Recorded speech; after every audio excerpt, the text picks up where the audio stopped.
How is your fundraiser going this year? If it's anything less than amazing, it's time to talk to Shawn Murphy at FanPledge. No product to sell, nothing to deliver, and guaranteed results. Raise at least 10% more than your current donation based fundraiser, or it's free. Fun, fast, proven. Call Shawn at 903-948-7348. FanPledge. The champions are already on board. Are you? Band Yap is proudly sponsored by Troubadour Consultants. When it comes to planning group travel for your fine arts program, look no further than Troubadour Consultants. Whether you're organizing a major out of state trip or need top notch accommodations for the state marching contest, John Mize and his team are ready to create a custom travel experience that meets your band's unique needs. As a family owned, band director run company, Troubadour understands exactly what it takes to make your trip stress free and seamless. Plus, when you book a trip with Troubadour, they will sponsor a $500 college scholarship for a student in your band. Directors who book will also receive a free Mollard baton as a special thank you. Visit troubadourconsultants.com today to start planning your next trip with the experts who truly get it. I even remember parking my car like first day where I'm like, oh, this first day of school, I'm a band director. And I park my car and I look up and there's a girl walking her goat like right in front of my car. And I'm like, what did I just do? My most favorite TV show of all time, this, and no one will ever guess it, it's Chips. You guys know Chips? We know Chips. Dude, I'm a fan. I love Chips. Hello and welcome back to Band Yap. My name is Alexa Sanchez. And I'm Jose Sanchez. And we have a woman in the spotlight today. We have Amanda Stevenson. Hi, Amanda. Hi, good to be here. Thanks for having me. Oh, yeah. Thanks for agreeing to be on with us. You have been through quite a few things over the past few years, and I think that your marching show this past year has the biggest amount of connection to that. Can you tell us about your marching show from this past year? Yes, our marching show. Honestly, it's making fun of us, and so we have humor at Churchill High School, and it's essentially about us and the fact that the last 2 years, at some time, last year was area marching contest at prelims, and then BOA Waco the year before that, where we have gotten stuck in the middle of torrential downpours every single time, and we're talking like 2 years ago. It was we were at BOA Waco, we're on, got delayed. We're on the starting line, got delayed, got delayed, got delayed. Then they're like, yeah, you'll be fine. You'll be good. We're like, okay. So we, trot out there, we start marching, and then it's like a little bit of a sprinkle. And then, yep, like, oh, the skies opened up. It was a hot mess. And I'm talking like white walls of water, middle of the show. Um, and so of course, it lightens up as the show went on, but there's a good while we got just soaking wet, and that year there's about $30,000 worth of damage to our instruments. Crazy. Our community rallied behind us, and we still had like two more shows after that. So went on to BOA with like hodgepodge instruments, just random donated instruments. So the band sounded so different.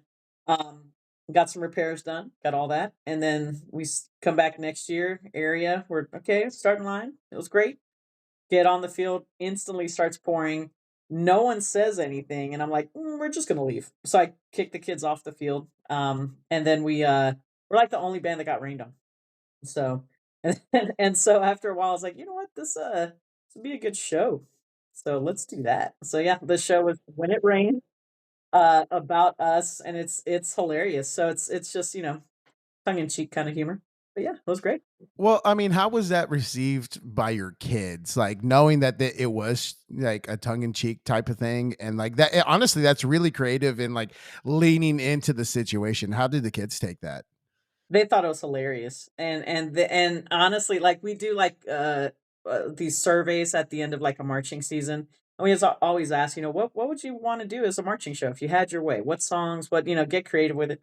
And like a good 70% of them were like, we should do something about a rain show. That'd be great. So I was like, okay, great. And we were all thinking the same thing, and our design team was thinking the same thing. So we went for it. I mean, when there's a sign, there's a Yeah. Oh sign. yeah. Like Fine. you just Yeah. got to do thing. Yeah. So no one can actually see this podcast, but I can see that Amanda is part of the cult and the sad following of the Dallas Cowboys. We are also a cowboy household. As are we. So I'm gonna go ahead and ask this question right off the bat. How do we fix the Dallas Cowboys? Old boy's got to go. It's always Old the boy's same got to answer. go. You know what I'm talking about. You know what I'm talking about. Jerry, man, old Jerry World. He's got to go. But I appreciate what he's done for the brand. I will say that. But old boy's got to go. We just gotta start over. Got to do the thing. But this year's our year. I say it every game, every year. This year's our year. They beat the Raiders last night. I know. It's become like a running joke for me now. I asked Alexa, all right, who are the Cowboys losing to this week? Like, that's where I'm at. I am just so upset about, well, actually, like anything Dallas sport related is like a sad situation. Yeah, but you're not a Dallas sport fan otherwise, because you're like, if you're gonna follow a baseball team, you follow the Astros, Yes. and then if you are gonna follow basketball, you follow the Spurs. Yeah, the Spurs. I'm surprised you're not a Texans fan. Well, it's because like the Texans weren't a thing. It was like the Oilers. Your mom is a Texans fan. Yeah, but my mom's weird like that. Same. So, but like the real Mexicanos, all right, the true ones. Raza. Yeah. Yep, they're Dallas Cowboy fans, and they'll fight you for it. That's like Jesus. Yeah. Like Jesus is a diehard Cowboys fan. I don't know what But it you're is. 100% right. Like it has to be the Cowboys, the Spurs, and the Astros. That's right. And That's you know the what? And I trifecta. love the Oilers. Bring back the Oilers. But the Texans, nah, man. You're cool. You're fine. You just sit there. But I honestly forget Fine. they exist most of the time. Yeah, I mean, just or like, the Rockets. The Rockets are the same. Where it's I like, no, forgot about them cool, too. fine. But the Mavericks, absolutely. yeah, we don't talk about the That's Mavericks. a point of contention because my sister and her husband are huge Mavericks fans. No, and yeah, not needed. Not Yeah. needed. Yeah, I think they canceled their like Mavs on demand or whatever when they traded Luca. I think they just like flat out were like, we're done. That was fun. Good job, Yeah. Luca. Yeah. I mean, the Dallas sports took a big L, other than the Rangers, but that's a whole nother Right. issue. Yeah. I mean, the Rangers are also cool. Like, good for you, but you're not the Astros. So. Yeah. I mean, you see, we get it. See, I mean, that automatically tells me that you are from the Valley. Yes. 100%. Yes. Yes. So, Amanda, can you tell us, now that we've led you back into the Valley, can you tell us about yourself, your background, your education, teaching experience, all that good stuff? All the stuff. Yeah. I'm originally from Harlingen, Texas. And let me see, man. I'm thinking because like my mom and my dad were both educators. They taught Spanish. So my mom taught at Memorial Junior High. So that's where I ended up going to middle school. And then Harlingen High School. You either go to Harlingen High School or you go to South. You don't go to North. Go to Harlingen High School, the OG. So did that. Ronnie Rios was my band director. He's now my goodness. Yeah, he's over at South. Yeah, and I'm like, dude, when are we come on, we still teaching Ronnie? Come on, man. So, but yeah, and I'll say it too. We joke all the time, but yeah, so he's now at Harlingen South. The assistant director back in my day, Maria Coronado, we call her Lou. She is the head director now at Harlingen. And so from there, I went to Texas State University. My first year was SWT. And then we went through the whole name change at that point. And then let me see. My first job was in Georgetown, so a little north of Austin. And that was great, man. I was there for 9 years as one of the associate directors. I had a blast. Like I was so blessed there with that staff my first year. And then Jason Shaw was a head director my first year. Cliff Crooms and I tag team that last year. And I don't know how we had a good band program because Cliff and I, we just farted around all the time, just good times, good laughs, good fun, good team there. And so Then I moved to Taft High School in San Antonio. So I was that was my first head director position there. I was there at Taft for 4 years and got a phone call, come check out Churchill. So I was blessed to jump over and hang out at Churchill, and I've been here now for 7 years. So that sounds like a lot in my brain, but and in between, I've done a lot of drum corps stuff. For about 20 years. I'm dating myself, but so yeah, about 20 years doing drum corps and all the things in between. So yeah, that's kind of me in a nutshell. So let me ask you this, because we've talked to people from all over Texas now, and funny story is, it's really small world. My former assistant is now Ronnie's assistant over at South. So Victor's out there, and so you were part of, is it called the Big Red Band? The Big Red Cardinal Band, sir. There we go. Sorry, I forgot Get it one. right. Sorry, the Big They're Red both Cardinal Band. birds Yes, they're both because it's birds. hawks Hawks. and Yeah. yeah. So, can you explain to people what it's like, or how is the valley different from other parts of Texas? I feel like it's whole other world. Like uh it has created its own culture, its own thing. I felt, back in the day, it was like after San Antonio, there was nothing, back in the day. And then, we're in the valley, and it was just so far. Like there weren't marching techs, there weren't private lessons. There, it's just your band directors and you. And it was I always felt like everything just got to us later, like it's like, oh, is that what's in style? Wow, that's cool. And then everyone else is doing something else in San Antonio and Austin and all that. But it was I felt like growing up, it was just delayed. It has its own time. People drive different. People speak differently.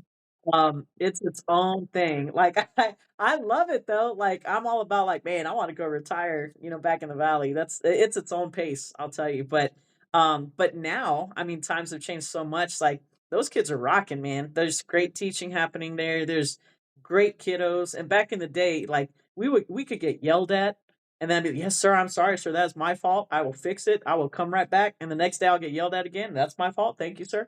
But like no one, you didn't talk to your parents about it. You messed up, you got yelled at. Oh well, that's on me. That's my fault. And then you came right back. So it was the amount of respect that's there for directors and teachers. At that time, I hope it's the same, but it was they band directors were in charge, man, and it was great. And so I loved it growing up there, and it is a different world, 100%. So but it's great. I mean, it's just things that I do miss about it. It's a slower pace. Um, but there's great teaching and there's great things going on and good food. Good food for sure. Well, so like I'm from outside Corpus Christi, and I have to tell people, like, I'm like, oh, I'm from Corpus Christi, and they're like, oh, you're from the valley. I go, no, no, no, no, no, no, no, no, no, no, no, no. Yeah, There's a difference. The valley one, the accent changes completely. 100%. Yes. I know exactly, whenever I've like talked to someone, like it doesn't matter where we're at. If we're here in Waco, Texas, if we're in Dallas, Texas, and I meet somebody and I hear that accent, I'm like, you're from the valley. And it's the ease, it's the valley. Yeah. Like it's it's that. I don't know what it is, but it's anytime there's vowels, we mess them Yeah. up. So Yeah. yes. Well, one of the other telltale, I don't know. There was a story about a football kid, and he's being interviewed, and he goes, ah, ah. You know exactly what I'm talking Yes, about. almost exactly, yes, meh. Like, yep. That's like the like, "I gotcha," kinda thing, "Meh," or like, "I'm just kidding." That's what that means. So, yeah. I don't you're not wrong. Yeah, I mean, it is what it is. I mean, and I love the valley. So like, let me ask you this question: like, why did you choose to do band? I think it came from that's That's what I had put everything in, like, all my efforts were in that, and and I was good at it, I wasn't bad, and I'm like, "Okay, well, this is cool," but I do remember, distinctly one time, and I've never told him this, James Keltner was my middle school band director. He's in Raymondville, still rocking it, with his son Ben. So anyway, I remember being like in 8th grade. Middle school directors, I think they have the hardest job in the world. I have so much respect for them. But they, when you have to like go do that one football game, you have to go get one in. And so I remember being at that one football game, and I don't know. I'm sure we were playing like some Land of a Thousand version of something. And so then he's like, "Why don't you come on up and conduct?" And I didn't know what I just started moving my arms like I knew what I was doing. I thought that was the coolest thing. And so, like, from that moment, so, like, 8th grade, I was like, "I'm gonna be a band director. That's cool." So I just, I was in that, and I just put everything in. Like, when I was in high school, any ensemble I could get into, I would do it, and I just thought it was fun. So I, like, played mariachi, gig mariachi for a few years. I did jazz. That was super huge for me. The marching group, the concert groups. I was and anything I could do, I would do it. And I was also in basketball. Um, and I was like my height right now, I'm 5'6", and I've been 5'6" since 8th grade, so I was super good 8th grade. And I got to high school, I was like, oh, everyone's taller. I okay, well, I'm gonna go play my horn. So I just decided to do that. But I knew my limits. I knew I wasn't gonna make it far in basketball, but 8th grade basketball, 8th grade Amanda basketball, you better watch out. But ninth grade, nah, I'm gonna stay with band. So Hey, but I loved it. 5'6" is really tall for our culture. Yeah. Yeah, I've made it. I made it. But I also know I'm gonna get shorter too. So, did you mention what's your primary instrument? My primary instrument is saxophone. I'm a bari sax player. But no one really knows that now. Like everyone thinks I play euphonium because I teach brass. I've been teaching brass since 2009. I feel way more comfortable doing that than teaching woodwinds. And our associate director Amy Plazik, she's really the woodwind person. I'm the brass guy. And it's funny because the flute's like, oh, for this drill, I was like, "Ah, just I don't use your pinky, and just you're fine. But like with the brass, I'm like, oh, we need to do this and do that. So, but it's pretty funny. But yeah, I'm actually a saxophone player. So, okay, so you go through high school. Well, let me ask you this: like, what kind of influence did Ronnie have on you and the development of your career and music educational like foundation? A lot. He had a big impact on me because I've always been a very observant person. So I would just watch everything that they did, like as a staff, what he would do, literally like mannerisms, how he would conduct something, how he would carry himself, and I just like soaked it all up. And I don't know if that's probably creepy and weird to say, but like I knew like really early that's what I wanted to do. So I'm like, I want to do whatever he's doing. And so just the way he ran rehearsals, the way he would say certain things. Like there's things that I say now, that is probably what Ronnie does. And I even remember a few years ago hosting Reagan Brumley's group at Churchill when they were going to state and watching him just do some fundamentals with his band. I was like, oh my god, that's totally what Ronnie says. Like the exact same thing. And Reagan's from Harlingen as well, but so it's just funny. But like he was a huge mentor and just showing me, and not him purposefully trying to show me, but like through what he would say and do, laid a huge foundation for what I do now. Well, I mean, we all hope as band directors that we're going to make an impact on the student in a positive way. I mean, we make impacts on students either a positive or a negative way every single day. And there are times that like I have to like when I interact with a student, I have to think, is this student having a bad day? And how do I need to word the information I need to give the student without making them feel awful about themselves? But like for us and like for like Ronnie and you and like Reagan, like he like Ronnie has such a diverse like what we call coaching tree where he has so many former students who are now band directors who are like rocking the profession and doing all these wonderful things with either drum corps or just like these powerhouse programs. And like it says a lot about how he established the program there at Harlingen. And now he's over at Harlingen South and he's like getting that program to the state marching contest and they're doing the thing. And it says a lot about his ability to inspire young musicians. So that hopefully, I mean, you're probably doing the same thing to your own students. Oh, I just teach, but But yeah, there's moments as educators, we just do your thing and you're not really thinking about it. Like we're all very much aware we're changing the future. And that's what I tell my kids. It's like we're um essentially our job is to make better human beings for the world through music. And so that comes with like literally just as simple as manners, how you speak to each other, how you clean up after each other, how you take care of the facilities, the custodial staff, the parents, those around you, and that's all stuff that, I definitely learned early on, and that's stuff in the valley, like, that's very important, like, the amount of respect that's given to each other, and to your elders, for lack of a better term, like, that is something that's a big deal, and so that's something that I do now and teach my kids, so it's through music, but yeah, all those life skills is something that I learned early on, for sure. So, do you know like Erica Ribe and a whole bunch of those folks down there? Yeah. Yeah. Yeah, I went to Baylor with Erica and Kara. Yeah, so so it's I mean our profession's you know a very small world. Yes, You know, 100%. it's just like, oh, you went to school with so and so. I went to high school with them. Excuse me, what? Like, so like one of the crazy things for us is that one of my students currently, and one of our students currently, her mom was in band with Robert Herrings. Wow, okay. Like, and it's Wow. just like, oh, what? Because they found the podcast, and when we talked to Robert, they were like, "Oh, my mom went to school with Robert. She has stories." I'm like, "Please tell me more." I swear. No ways. Robert Herrings? What? I Yeah. love him. Awesome. Yeah, Fantastic. he's great. He's great. So, so were you the best musician in your band? I okay, and I knew that question was coming, and I'm like, I don't know. I also have a bad memory. I can tell I probably have a really bad memory on that. I think so, but I don't think so. Like I was in the wind ensemble, I was, in the top jazz group. I did all those things. And I was very active. So I think so. Like if we're in my class, maybe. No, I was not an all-stater. I was not that.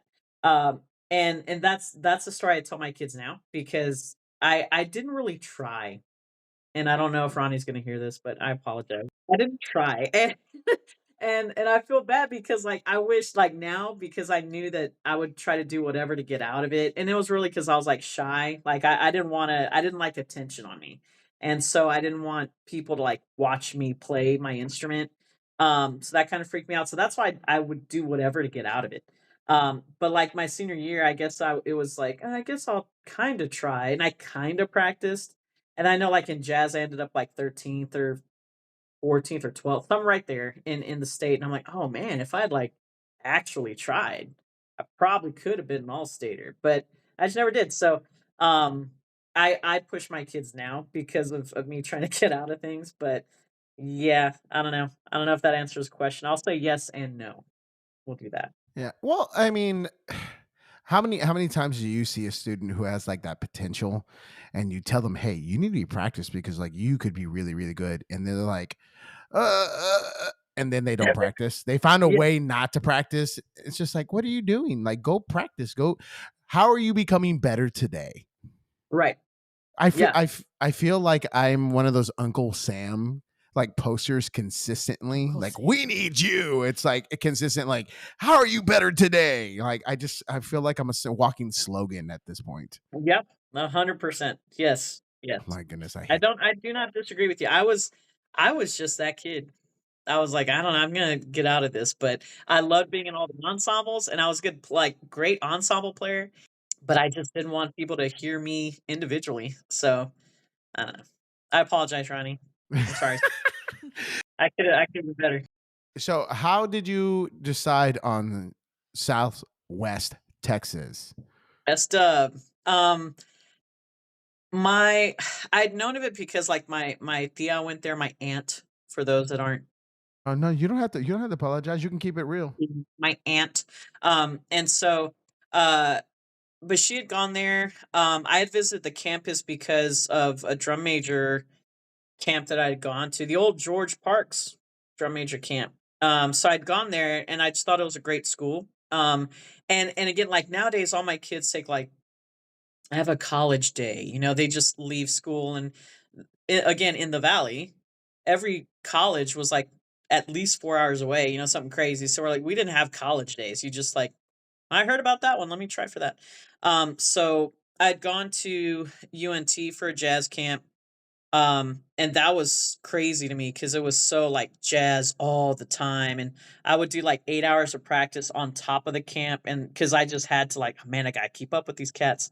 And I knew that was going to be too much. So doing that drum major camp, I thought it was really cool. And then I do remember where Jim Hudson came down to give us a clinic at some point.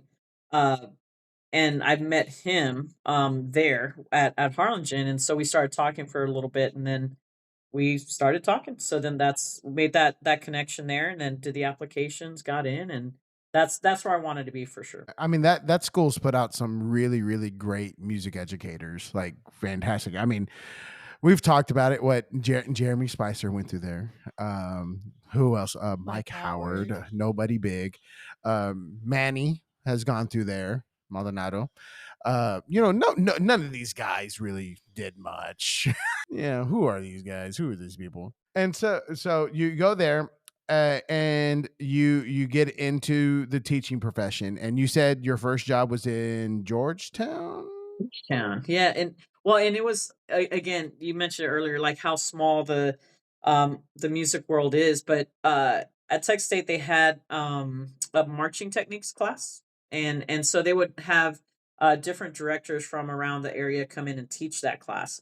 So Charles Aguion was teaching that class, I and was I was gonna I ask. yeah, yeah, he's everywhere. And I had done like I had been sent out a few times with Texas State to like region band meetings and to promote like their summer band camps. And so I'd already met Charles through that, and then he became my teacher that year.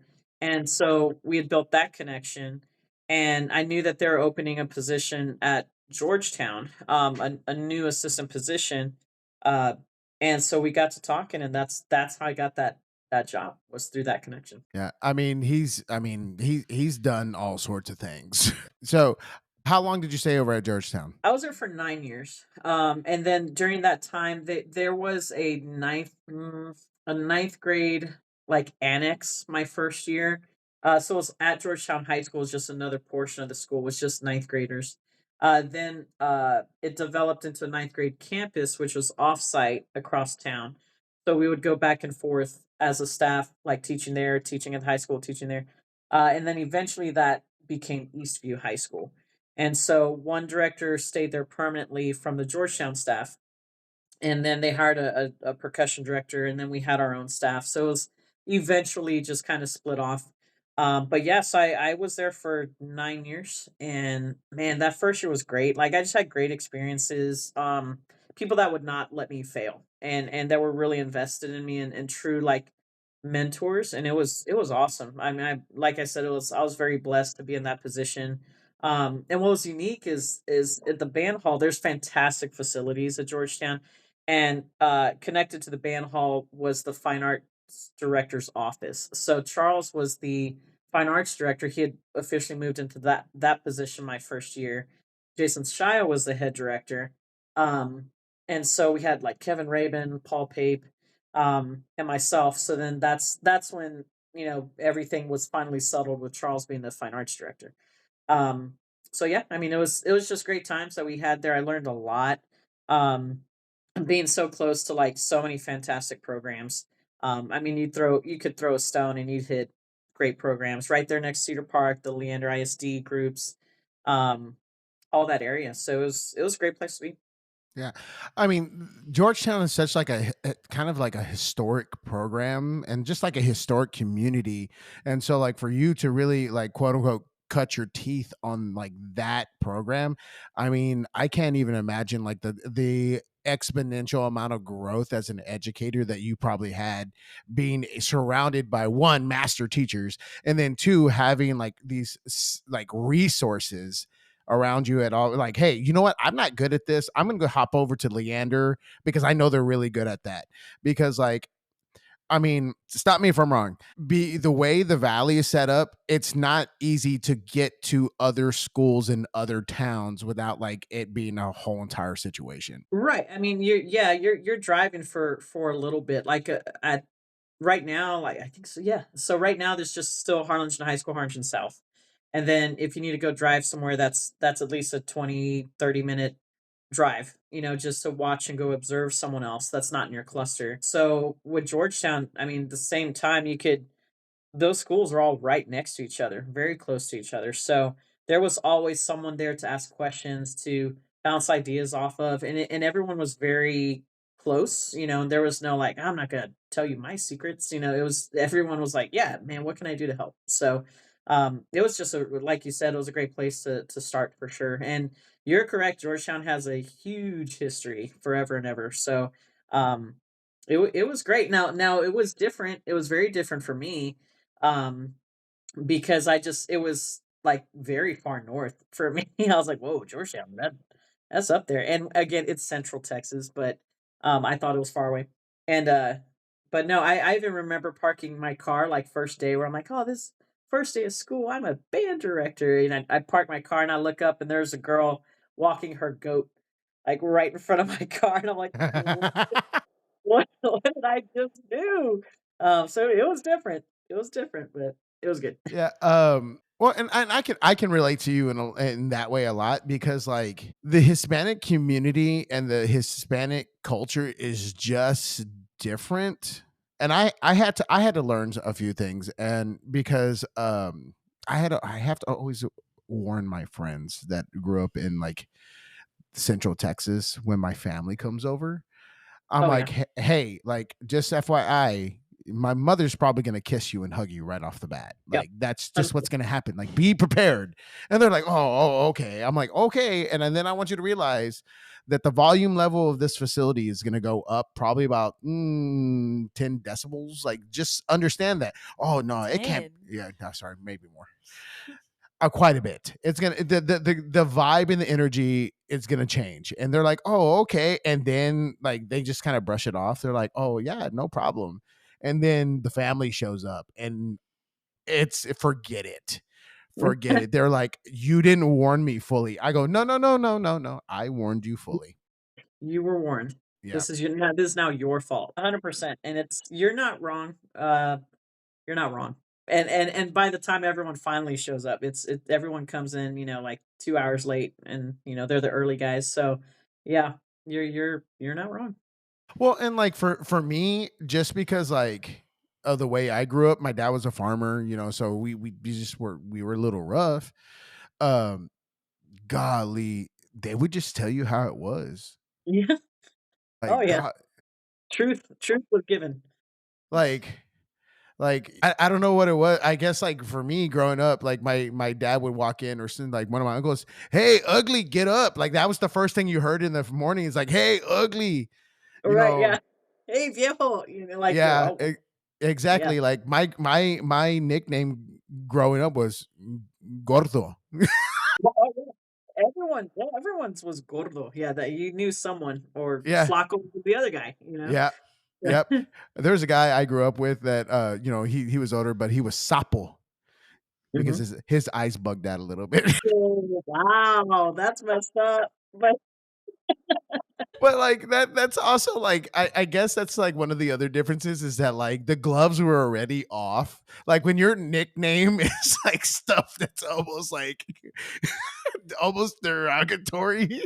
but you're not offended, like, the stuff nowadays, I'm like, I don't see how you're upset by that, but yeah, Hey, y- I wish that what I was saying was less true than what it is, but it is exactly what it is. 100%, yeah. So many people would be offended now, if you're like, "No, they call me, hey, fat guy." Like, and that was your nickname, and people would be like, "How dare they?" But that is straight up correct, yeah. Yeah. Oh my Oh my gosh. goodness, those were easier times. So yeah, it's just a different like culture vibe in that way, and coming into like a different area of Texas, you kind of have to like reel it back in just a little bit and go like, oh, I'm not home anymore. Just kind Yeah. of Yeah. understanding that. So Mhm. and then you said this yourself. So who did you work with before you left? Georgetown? When I was finishing up at Georgetown, Cliff Crooms was the head director. I was the assistant director. Jed Leach was the percussion director. JD Yonda was the fine arts director. Um, we all kind of left at the same time, and so Jed Leach is still there, rocking it, man. He's killing it over there. And so they obviously have a different staff now, but yeah, Cliff, myself, JD, we ended up leaving at the same time. Cliff went to LSU, started pursuing his master's, his doctoral degrees. Um, and then JD went up to Tomball, I believe. Hmm. Yep. Um, and and then yeah, that's when we moved to San Antonio. So yeah, um, but those were great times. Like even from my first year through to the end of the my time at Georgetown, learned a lot of stuff. Had great experiences. Was given a lot of opportunities, and but yeah, I cut my teeth there. I made some mistakes. I learned a lot. So Well, always good. since you brought up a mistake, so is there a mistake that you've made that has made you a better educator? Yes. I kind we've kind of talked about it, but like my first year, I like made my culture, I inserted myself into their culture. And I didn't like sit back and like watch. I was like, this is just how it's gonna be. So but you have to understand, I came from the valley, from Ronnie, and it was just like straight up, here's truth, fix it, move on. And it was very point blank. Then when I started like teching, let me see. I texted Bowie. Bruce Dinkins, God rest his soul, was there when I teched at Bowie, and I love Bruce, man. Oh my gosh, he was so direct and intimidating, and a father figure at the same time. Like I remember being on the field, and the kids would get talkative, at some point, and he would just storm on the field, and in the nicest, most aggressive but nice way he would say, he's like, "Stop talking, please." And I'm like, "Oh, he said please. He's so nice." But that was wait, did he just yell at us? So it was like confusing, but he was aggressive, but in a way like you didn't want to disappoint your father, kind of thing. And so I came with those experiences, and I got to Georgetown. I was just like, oh, no holds bar, let's go. And that was not the culture at the time. So I want to say before I started the first day of school, I had like 6 parent teacher conferences. So and it was like, "Oh, I get it now. Let me just shut my mouth and observe, and I will learn." So it was that. So I was too quick to insert myself, into a new location. So I needed to be observant. I needed to open my eyes. I needed to listen more, and watch more, and I learned. So it was good. But I think like right off the bat, I messed some stuff up, pretty quick. So very aggressive. Well, and like there's a pro and a con to that because like you come in guns a blazing and Yeah. like you're gun ho, you're ready to get in there.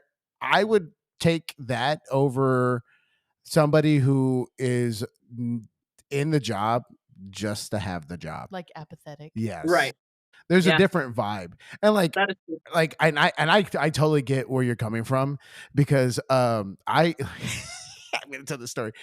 Victor also grew up. I mean, he's from Palmview, La Jolla. So he's from there. And then he went back and taught there for a little while. And then I convinced him to come up to Central Texas to work with me.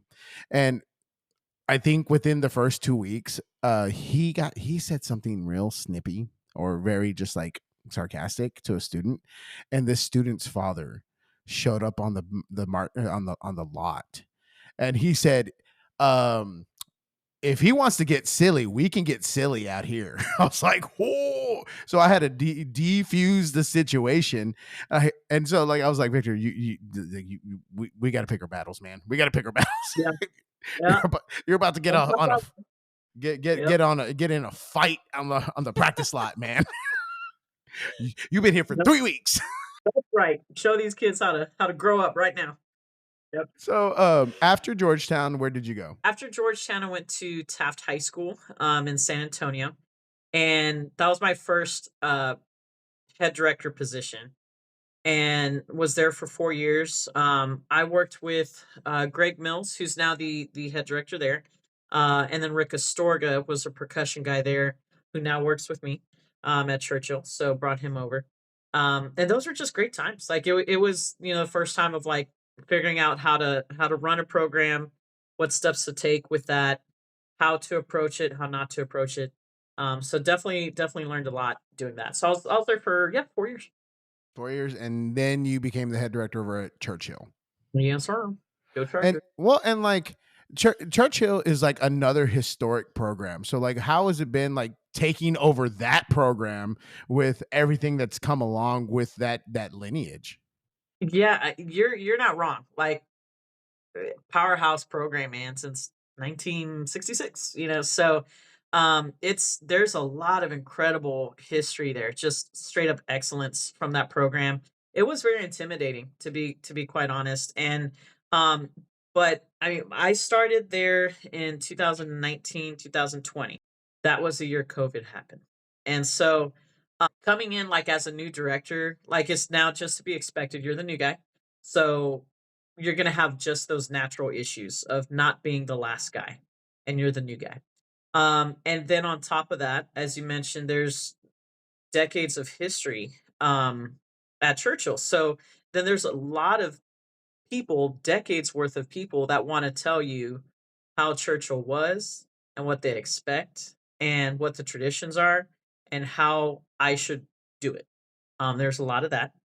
And then there was COVID, all at the same time, and that was a massive challenge, how to get through that. And then the next year starting up, we were doing the marching band thing, but drill had to be 6 feet apart. The flutes had the big old mask, covering their face, and that was terrible. But that first year was a mega challenge, where to the point where I was like, man, did I make the right decision? And I'm very big into my faith, and so I was like, oh my god, Lord, did I make the wrong choice? Like, did I mess this up? And it was just such a huge challenge. There was so much coming at me from all angles all the time. Anything I changed, I remember changing the buses, and like we used to get picked up at the bottom of a hill, and we'd walk up the hill after a game.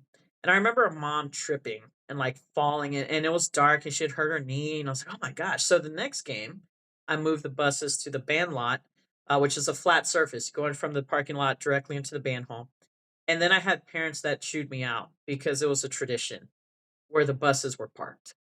And I'm like, is that tradition? Because I mean, I don't. There's no lights over there. That lady just hurt herself. But let's maybe we just use common sense and just move the buses to a flat surface. So I mean, like any change that I did was challenged, and I literally mean any change, any question that I had. So it was a very difficult year. The most challenging I think I've ever had in my career. And so since then now, like the culture is very different. It had to go through like a complete like rebranding just because when COVID happened, um, I mean, we lost kids just because I walked in the door. Like I remember a kid, I put my box on the desk and a kid walked in and was like, I'm gonna quit. It's not the same. And I was like, uh-huh. And you are? Like, I didn't even know. Like, a kid walked in and told me he was gonna quit. So, so we had just some of that, which is to be expected.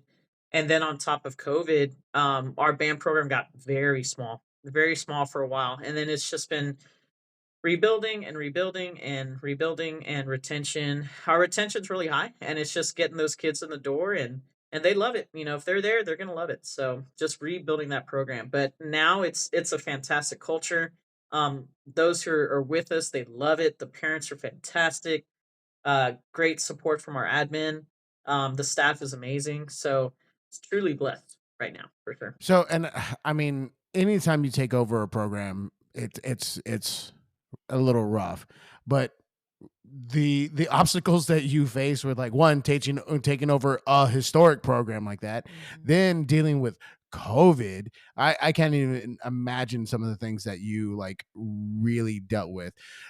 So like what are some of the like culture things that you really made a point of emphasis in your band hall to kind of get everything back where you wanted it to be? Well, I think there's a lot of like ownership that the kids needed to have. Like it's really their program. Like they're the ones doing it every day. So like we were really big into student leadership. So like starting a student leadership program. Um where they take a lot of ownership of it in the fact that like as a staff we do our own leadership training in the summer. um we have like our own documents that we give, our own research that we've done. We create the curriculum for the kids as a staff, and then we teach it. And there's a lot of fantastic places that, like, I mean, Sassy is it's first thing that comes to mind. And Jeremy does an outstanding job with that. And I've gotten to work with those guys many times before. And but like I had a passion for leadership, and Rick Astorga now, our drum guy, he's the one that really likes to head that up. And when he was doing his master's degree, he was doing educational leadership. So he was really developing a passion for that. And so he came in at one point and was like, "Hey man, I love what you're doing, but is that something I could start taking over?" And I love doing it, but I was like, "Dude, if you can take it, that'd be great because I got a lot of other stuff to do." So but Rick like has nailed it, man. He's awesome. So we have created something where the kids now are a part of that leadership packet that they get, and discussing topics. We have leadership meetings each week. And then also just empowering the staff. Like everyone is really great at something that I'm not good at. And so I learn from them constantly, and they learn from me, I hope. And so it's just a matter of like truly making it our own thing. And we don't worry about other programs. Like we have enough to worry about. So like, let's just talk about concert F and starting and stopping together versus, I went on YouTube and watched this other program, or my that band over there. And I think we kind of changed that mindset of don't worry about other people. Let's just do our own thing, and do it at a high level, and have a lot of accountability within ourselves. And hopefully, like if that's the process that we're taking, the product will be there, but that little affirmation at the end. But the reality is like we just put our nose down, and we just grind and do our own thing. That's awesome. Um, well, I think one of the things that is also probably very beneficial is the fact that you have a deep connection to the drum corps scene. So how did, and I say that because like a lot of the people that are really involved in like the a DCI journey also have really really great ideas and concepts of leadership and the way to empower students in like a marching ensemble or in a concert ensemble. And that's like one of the biggest things that I see come from the educators that are involved in that. So, like, how did you get involved being a woodwind player into the marching arts and the world of pageantry? Infantry, the marching. Uh, and it's shapes on a field. Let's get it right. Yeah, yeah. Sorry, I didn't call it. I didn't call it the The activity. activity. That's a quote from my good friend Anthony Curtis. It's just shapes on a field, man. It's just shapes on a field. So I knew I knew I wanted to do drum corps at some point. Um, and I was really scared of it, like in high school. But when I got into college, and that's when I had friends who had been doing it, that's when I'm like, oh yeah, well, if they can do it, I can do it, right? And so, um, I was just kind of self-taught on euphonium, and just from what my friends were showing me, like, hey, let me borrow this mouthpiece. Okay, cool. And so I started doing that, and then I want to say maybe I took like a lesson or two from Raul Rodriguez at Texas State University with the low brass team. And so oh man, again, I'm gonna date myself. 2004, I auditioned for Revolution, which was like the the San Antonio Corps before, or the Texas Corps before Crossman. Um, and so, uh, so I did an audition, like, at the School of Music. There was a concert that was going on, and one of theirs, the caption head was gonna be at that concert. So, in the music building, I just played some stuff for him. He's like, "Great, you're in." And, I was like, "Oh, okay, cool. That's how it is." So, I go to a camp, and we did the whole camp, and then at the end of the camp, they're like, "Hey, we're folding." And I was like, "Oh." No. Okay, cool. So that didn't happen, and then I ended up, going back to, like, just doing summer classes and trying to get ahead, at that point, and then, 2005 rolls around, and I don't know how. I guess going online or figuring it out, there's a position at Capital Regiment, and so, they're out of Columbus, Ohio. They're no longer around, either, but, I went to an April camp, and funny story about that, like, again, I didn't look at the weather, you know, and so I'm gonna go to Ohio, sure, Columbus, whatever. I go to a camp and it's, like, snowing, and I like, "What is snow?" Never seen it, and I remember just taking, like I was had, like, wind pants and a long sleeve shirt, and they're like, "Let's go learn drill," and I'm like, "Outside?" Like, do you know the weather? So, that was a I learned real quick to check the weather anytime I'm traveling, but, so I marched euphonium at, Capital Regiment, and then man, that was I had a great time, but it was also just, again, a different time in drum corps, so it was pretty brutal now that I look back on it, and, we were just constantly like, "No floor time, you're marching," we're just learning, and so the groups that are, like, not your top 12 groups, they're not, like, sleeping in and, having, Sundays off, it was like, every day, didn't matter, no floor time, get off the bus, put your stuff down, let's get on the field, 8 o'clock, let's go. And so, I learned a lot, and I just thought that's what drum corps was. But it really, like I have knee problems now because of it and back problems. So, I did not march my age out, which would have been 2006. Um, I did audition for, like, some conducting positions, but I didn't get it, and I was like, "Oh, well, I guess I'll go back to school." And then I do remember getting a phone call from, like, Blue Coats, and they're like, "Hey, we got a position open, jump in." And that's when I'm like, I just took out a loan and just started summer classes, like, I can't. So, didn't do that one, but 2007 went back to Revolution. I started teaching on the visual team, and that was just, again, from connections that I knew. Taught there for a bit, and then, 2009, um I started teaching in 2007. 2009, Kevin Rabin, who I worked with at Georgetown, was like, "Hey, we our tuba guy can't make it. Can you be on, for the summer to, sub in for him?" And which was Mason Daphne, who's a good buddy of mine now. Yeah. And Mason writes our drill. does he? Okay, Yeah. yay, yay, Mason. I'll call him after this, make fun of him. But so he so he couldn't do that summer, so I just jumped in his place, and so I taught with Phantom Regiment for a bit, and then oh my gosh, hold on. Then I went to Crossman for a while, and that was with, Shaka Hawkins, Anthony Crudis, Bill Hawks, like, just a really great team. So we were there for a few years, I can't remember how many. Then after that, we went to Troopers, that same team. Um, then like Charles Agnon got involved, and it was just a big hang at that point.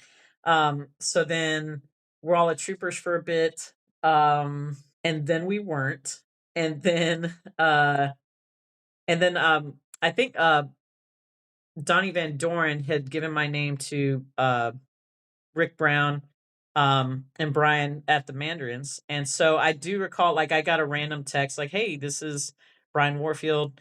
Uh, just got your name from Donnie. Do you mind if we chat really quick?" Sure. So they sent me a Zoom link.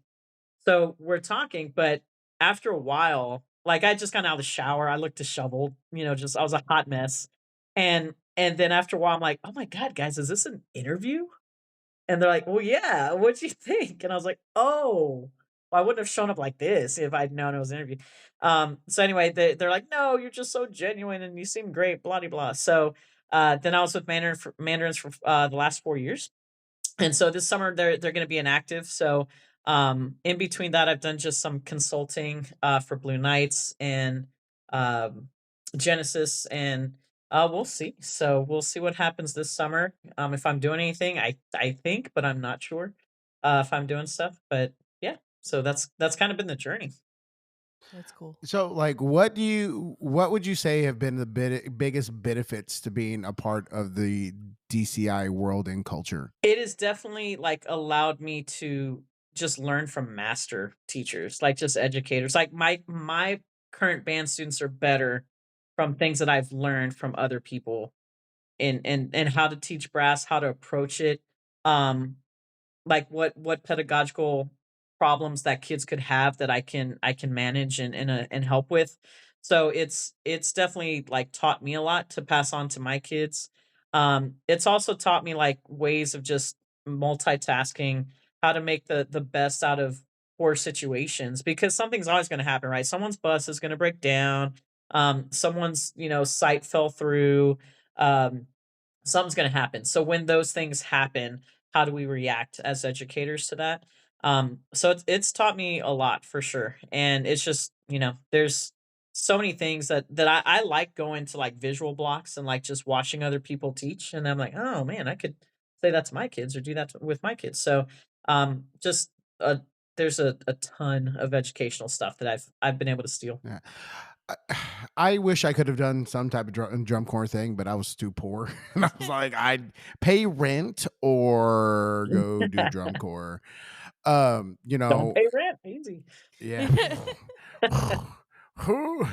But you said some names that, like, I mean, those people are the who's who of some DCI groups and who's who of, like, I mean, band directing in Texas. So, like, that says a lot.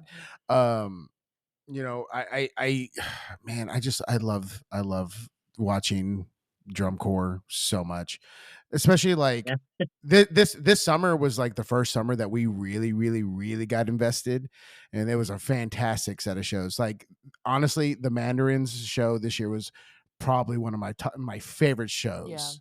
no, yeah, it was great. You said that every Loved it. time we watched it. Yeah, because it was so well done. It was so well done. Yeah, Like, the production of it was just like, it wasn't over the top, but No, it it was was cool though. super effective. I love the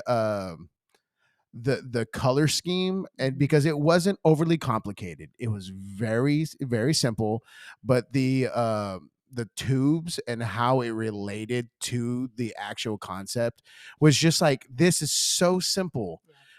but yet it is so complicated in its own way, right. and it's so Yeah. effective, like the way it's being translated musically into the audience, and like that GE effect, I felt it every single time. Yeah. Yeah, well, and that was all me 100%, no one else at all. Um, no, that I mean, there's so many fantastic people that were a part of that. Becca Anderson, like her whole team. Vince Oliver was writing the music. And a lot of it's like our rehearsals. Like I just hanging out with like some Team Texas people, and Jeremy, as we mentioned earlier, was a part of that, and Robert Sladen was a part of that. Travis Pruitt. So like all these guys, like it was just great. Aaron Owens, like just hanging out with a whole bunch of great people on the road. And that's a big part of it too. Like at the end of the day, what we do is about relationships, and building relationships with kids and there's families. And I'm sure you guys have it where some of your kids now, it's like, oh man, this kid's grown up. I've gone to their wedding. I've seen their kid. I've like all this stuff that goes on, and that happens in drum corps as well, but that's also with the staff. Like the staff really bonds and hanging out with each other for so long.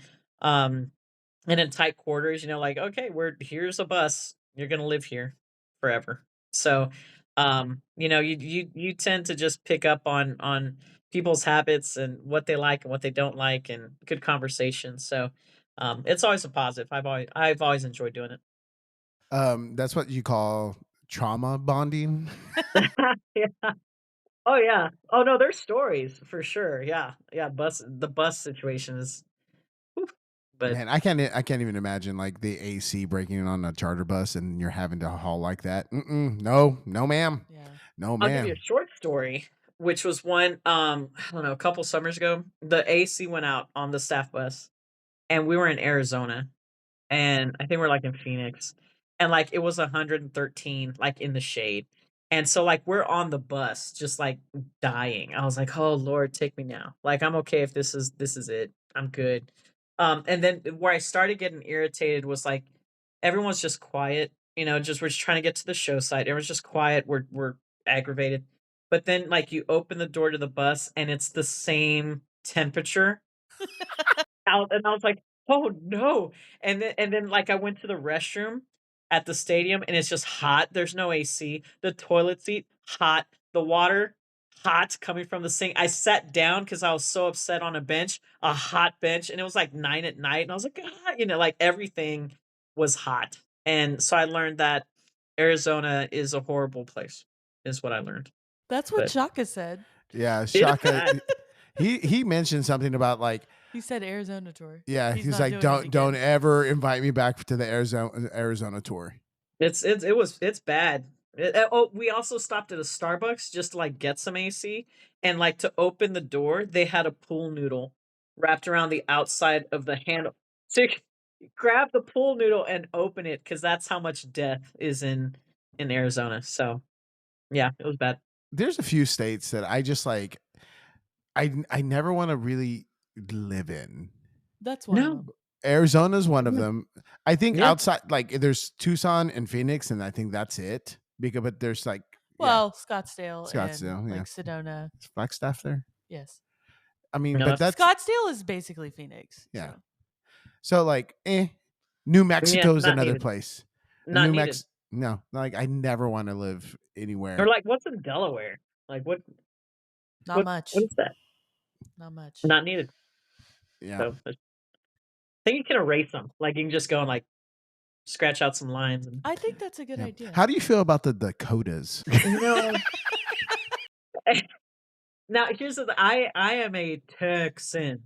Like I am like I'll have a Texas flag hanging. Like I am all about it. So and Amy Plazik, our associate director, she's like, oh god, like, she knows because she grew up in like she moved around a lot in different states, and I'm like, no, Texas, like we can just secede, right? Let's just push the rest of the country away. Like we can do our own thing. So Texas and my Bucky's, my Whataburger, Texas. Like big fan, big fan. I have to Big explain fan. to people that the Whataburger situation in South Texas is different It than is different. Whataburger from everywhere else. Yeah, Well, yeah. now they sold to the Yankees though, so Yeah, I know. everyone No, no, complains and we're not gonna stuff. bring Money's that up. We're just money's gonna, money. yeah. Yeah.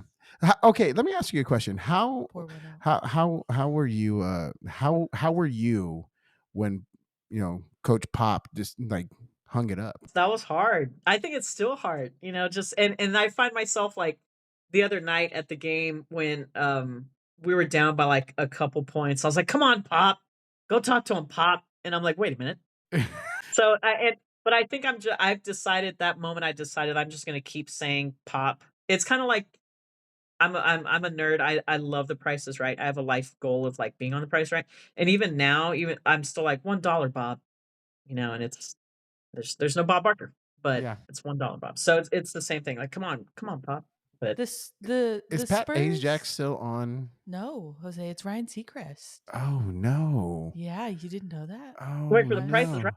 no. No, for Wheel of Fortune. Fortune. Oh, Wheel of Fortune. Yeah, Pat Sajak. No, it's Ryan Seacrest now. Oh Vanna's still no. around. She Oh. still turns the. She's there. They prop her up in the corner. She- It's like Mariah Carey. Like they just prop her up. Like just put her out there. Are you a Christmas tree before the bird kind of Oh my person? Absolutely not. gosh. Okay. Absolutely See? not. All right. So we're Jose good. told the band kids about this I earlier. sure did. Our son like shamed the baby's daycare this morning because we drove up and he could see the Christmas tree through the window. He said, "Why do they have that up? It's Thanksgiving." Right. I was like, "That's a good Gi- question." Give credit where credit's due. Let's be thankful first, and then praise the Lord. He So was like, "It's still Thanksgiving." See, we're raising him right. Apparently, We are Yes, raising him right. yes, too. you He got called it. him out. Y'all got it. He should have booed him. I think that would have been even better. Yeah, I should have taken him Boo! inside and had him like destroy the tree. Uh, Like the Grinch rage. just steals it. Oh my goodness. You go, Jonah. You get the tree. Yeah. First chair, Jonah. Yeah. So do you have a favorite part of the marching arts? Oh. I like the part where like everyone has learned the show. Like it's done. We're like, okay, the learning process has concluded, but not really. But like you start to clean. And that's when it's like, let's like get my hands dirty, like getting on the field and like, chewing out the kids and no left foot, like all that stuff. That's my favorite part is cleaning the music and like cleaning drill. I enjoy that. And then I will say like the very end of the season when it's like off and down. Um, like the last show, because at that point I'm like, well, I did everything I could. Good luck, kids. And it's that last run through of the show. And that's the first time I will actually sit back. This sounds terrible. I know it sounds bad. That's the first time I will sit back and enjoy the show. Is the last show, and I know that's a problem. I know I need to fix that. But because that's when it's like, and now we're done. Um, so it's like the first time cleaning and like the very end of the season. So I know that's bad, No, but it's okay. Jose doesn't even I watch don't the watch the show. show. oh He really? at Yeah. Yeah, performances he won't watch. Yeah, because like I'm the same way. Because if I'm gonna watch it, I want to enjoy it. And sure. I'm Yeah, like, I just know I'm gonna like that person is nope, that you missed your dot. Nope, that is incorrect. The spacing over there is wrong. And I just know where the problems are at. So he won't watch it. yeah. So Oh I yeah, yeah. Where the problems are. Yes, yeah, it's like, yes. ugh. I don't look at that part. Like when I know it's like, oh no, Yeah. those Yeah. kids are gonna struggle. Let me look at that side of the field. So yeah, yeah, and then I'm happy. I'm like, oh, you got your part. yeah, You you yay. did You it. and Mm. Amanda are very similar. Yes, yes. So do you have anybody you would like to like shout out about how they help develop you through your career or music education? Because we've already mentioned a few of them. Is there anybody else that we haven't mentioned that you'd like to give a quick shout out? Shout outs. Golly. There are a lot of people like in music. Everyone just knows everyone, and everyone's so helpful in the community. But yeah, I mean, as you mentioned, like I think Charles is like my main mentor. Um, Great human being, and it's like family at this point. Like his kids. I'm like, oh, my nephews are in Dallas. Oh wait, we're not related. So, but that's kind of where we're at. Um, and then Ferd Valmer, like Mr. Churchill. He has I've known him for quite a while. Like I student taught actually at Churchill High School, and I don't know why I said high school. Like we didn't know anyway. So but so like I student taught it at Churchill, and so that was with like Albert Lowe at the time, Brian Hildreth, Alan Sharps, like all those guys. And Ferd was the fine arts director, so he would like just pop in every now and then. So I got to meet him then, and ever since, like he was really like close with Cliff Kroom, so he would come out to Georgetown. So he's just always been there throughout my entire career. And so now that like I'm the person at church, or he will just come in randomly and just check on how we're doing. And which is great, but I'm always like, oh, Bert's here. Oh no, Bert's here. But he's great. And having him around has been a huge blessing for sure. Jim Keen, he became a mentor of mine. God rest his soul, man. I love Jim, but he became a mentor of mine for these last few years, and uh, a lot of these people have just invested their time, and that's always appreciated. Like that's the most important thing you can give somebody. The biggest gift you can give somebody is their time. So I always do my best to try to, you know, also push that forward as well. But yeah, there's some good people. So what's some things that you wish you would have known one before getting into the profession? I think it's just the amount of patience. Like I knew what it was going to be because, again, my both my parents were teachers, and then so I knew like I would hear their conversations coming home of like, "Hi, this one kid, blah blah blah blah blah," and so I know I was like, okay, don't be dumb like that kid, or and then this, this group of kids, or this teacher said this, or the department chair said that. So like those were stories where I'm like, okay, like I was just in my brain, I kind of knew what was going on in the background. And so I just grew up around teachers. And so I'd seen a lot of stuff. I'd been there on campuses when kids weren't on campus, and just seeing what it was like from that perspective. But as far as music goes, I'm the only one to like really pursue music in my whole family. And so kind of like the odd one out, but uh I knew what it would take, but then, if you need to learn to swim, you got to jump in the pool. So there's just things you learn when you're in it. And it's coming, but you just to actually go through those moments, um that's when you learn, it is what it is. Number two, what are some things you wish you knew before you became a head director? I knew about parents.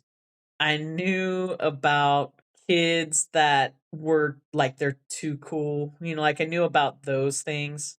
Um, but I also kind of knew how to address those things. Um, so I knew how some of those things were gonna go. But again, like once you get in it, you're like, oh, okay, now I understand. Like now I can empathize, and those things. But I knew about uh how parents could be. I knew about how like and that's positive and negative, right? Like there's some amazing parents that are out there. And then there's some great parents that they're great, but then when it comes to their baby, they're different. And that's fine. That's not negative or positive. It's just it is what it is. So it's like understanding those moments.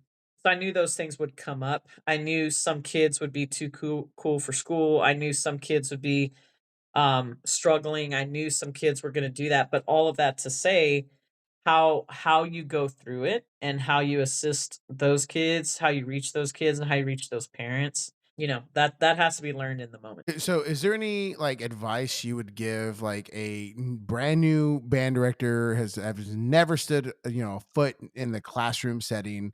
Like, what would you tell them the first thing they need to do? Get a mentor, be humble, and be a sponge and like be observant, like, and I'm talking about stuff like look up, like do they have trophies up, and what are the trophies of, what's the history of the program, how far back does it go, where do the chairs go, where do the stands go, where are the lockers locked, are they blah blah, like what are your surroundings, and how can you positively impact that and make it a better place than where you started.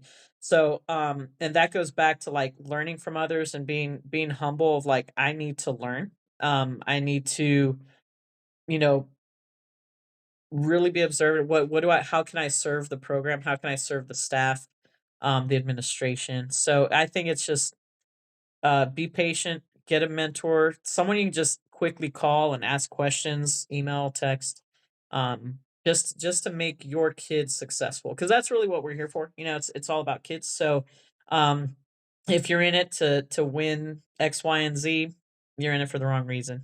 We're here for kids. So, yeah, just keeping that mindset the focus. So, with our focus being on students, is there a performance that sticks out more to you, that has been more rewarding as an educator than other performances? The process we did for the Music for All National Band Festival a couple years ago, um, like, preparing for that and then actually, like, having that concert in Indianapolis, I think that was a time where it was like, "Man, this is cool." And it was cool just see because Music for All does such a great job of showcasing the kids and creating an atmosphere where it's a professional atmosphere, but they get to mingle with people, and so does the staff, and, so being like in that process of like, okay, we're gonna learn a lot of music this semester, guys. Like let's go. It was really cool to just sit back and watch that concert. And what I really enjoyed was watching it sometimes from the wings. Like we kind of split up the pieces that the staff conducted. We also brought Ferd Valmer with us as a guest conductor. So watching them conduct the band was just cool. That was a good moment. So, playing off of that, is there like a memory that is just like one of your core memories, either as a director or as a student? Still with the Music for All thing, a core memory I have is nothing to do with me, but kind of. When you finish that concert on stage, you go back and you have a clinic with one of the judges, or those that are listening, to give you some critique. And the person we were assigned was Dick Floyd. And so watching Dick Floyd give a clinic to Ferd Valmer, because Ferd was conducting. So he was talking to Ferd on that piece that we had it commissioned, and it was about, like, it took a lot of like Churchill themes and a lot of the traditional tunes that we play. And it was Chad Taylor wrote it, and kind of took like our fight song and augmented it, and then the school song, which is like Rule Britannia, and like well, put all those pieces together.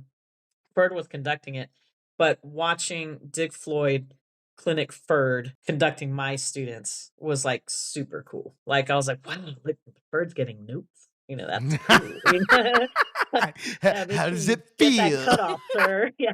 How's it feel, Ferd? Off on one, So it was that was cool. That was super cool. Oh man, that's good. I mean, isn't that always like a like? Oh, now you're getting it. Oh Yeah. How's it yes. feel? Yeah. And then if you know Ferd, he has all these like isms, like these examples. Like if the note needs to float, you're just gonna just like a frisbee, just float in the air. So that's a Ferd thing. And so watching him get critique, I'm like, where's that frisbee now, Ferd? So that's a good one. One of the other accolades that the Churchill band program has gathered is that this year you're also a program spotlight for tmea. Can you give us a small preview on what you're thinking for your spotlight? Yes, it's kind of different. I don't think I've seen a clinic the way we're thinking about it, but with the whole goal is to like kind of invite the audiences like a day in our band hall. So like what it looks like from start to end. And so we usually start every Monday with a leadership meeting. And so a couple of our leadership kids are going to actually start the clinic, and Rick Astorga will talk about like his leadership packet and what we do as a staff with the leaders. We'll time it out hopefully perfectly to where the jazz group will play a little bit, how we rehearse. Like whenever we're rehearsing music, we'll do a lot of sectionals, but we also put the band in a square. And so like the saxophones are facing the trumpets, they can actually hear each other. Usually the saxophones facing the other direction and just hear trumpets behind them. So we kind of square things off, um, do a little bit of a rehearsal, we'll play a tune. Then we'll jump over to the wind ensemble, kind of do the same thing. Like we'll rehearse live, and I'm telling myself this now, but like I don't want to have anything polished for this performance. And I say that now because I'm like, oh, we'll just like everyone will see it raw. But then I'm kind of like, oh my god, then people will hear the wrong notes. But we don't want to have anything polished. So we actually want like wherever we are in February in our timeline of having music at a certain level by that point. That's what it's going to be. So we'll rehearse a little bit. We will play through one of our pieces as a wind ensemble. But what I mean by like a day in the band hall is like we do have some lesson teachers that will come in. So, and sometimes it's like, oh, well, Susie had to trade with Billy because he can't be here tomorrow for whatever reason. So then, like, I lesson plan to meet with, have the lead trumpet playing the solo, but now that kid's gone in a practice room getting a lesson. So I'm actually going to like rehearse in front of everybody with one of our lesson teachers going to come in and take a saxophone player. And so even though there's a rehearsal happening off to the side, you're going to hear a private lesson happening. And then Amy's going to take out the clarinet. So then there go the clarinets. So you're going to hear the chaos of that happening in the same room while I'm teaching. Because we have winger practice rooms, but they're kind of old, so they're not really all soundproof the way they used to be. So like I want the audience to hear how chaotic that sounds in our band hall all at the same time.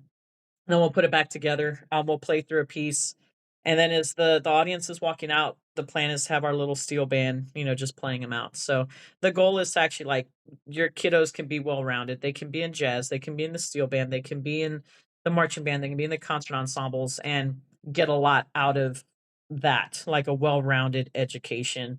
being in your band program. So hopefully, I mean, it sounds great when I say that, I think, but hopefully the timing will work out. No, that sounds wonderful. I mean, that is so. I don't know if you know this, but we're actually one of the other program spotlights. Look at you. Yeah. No, no.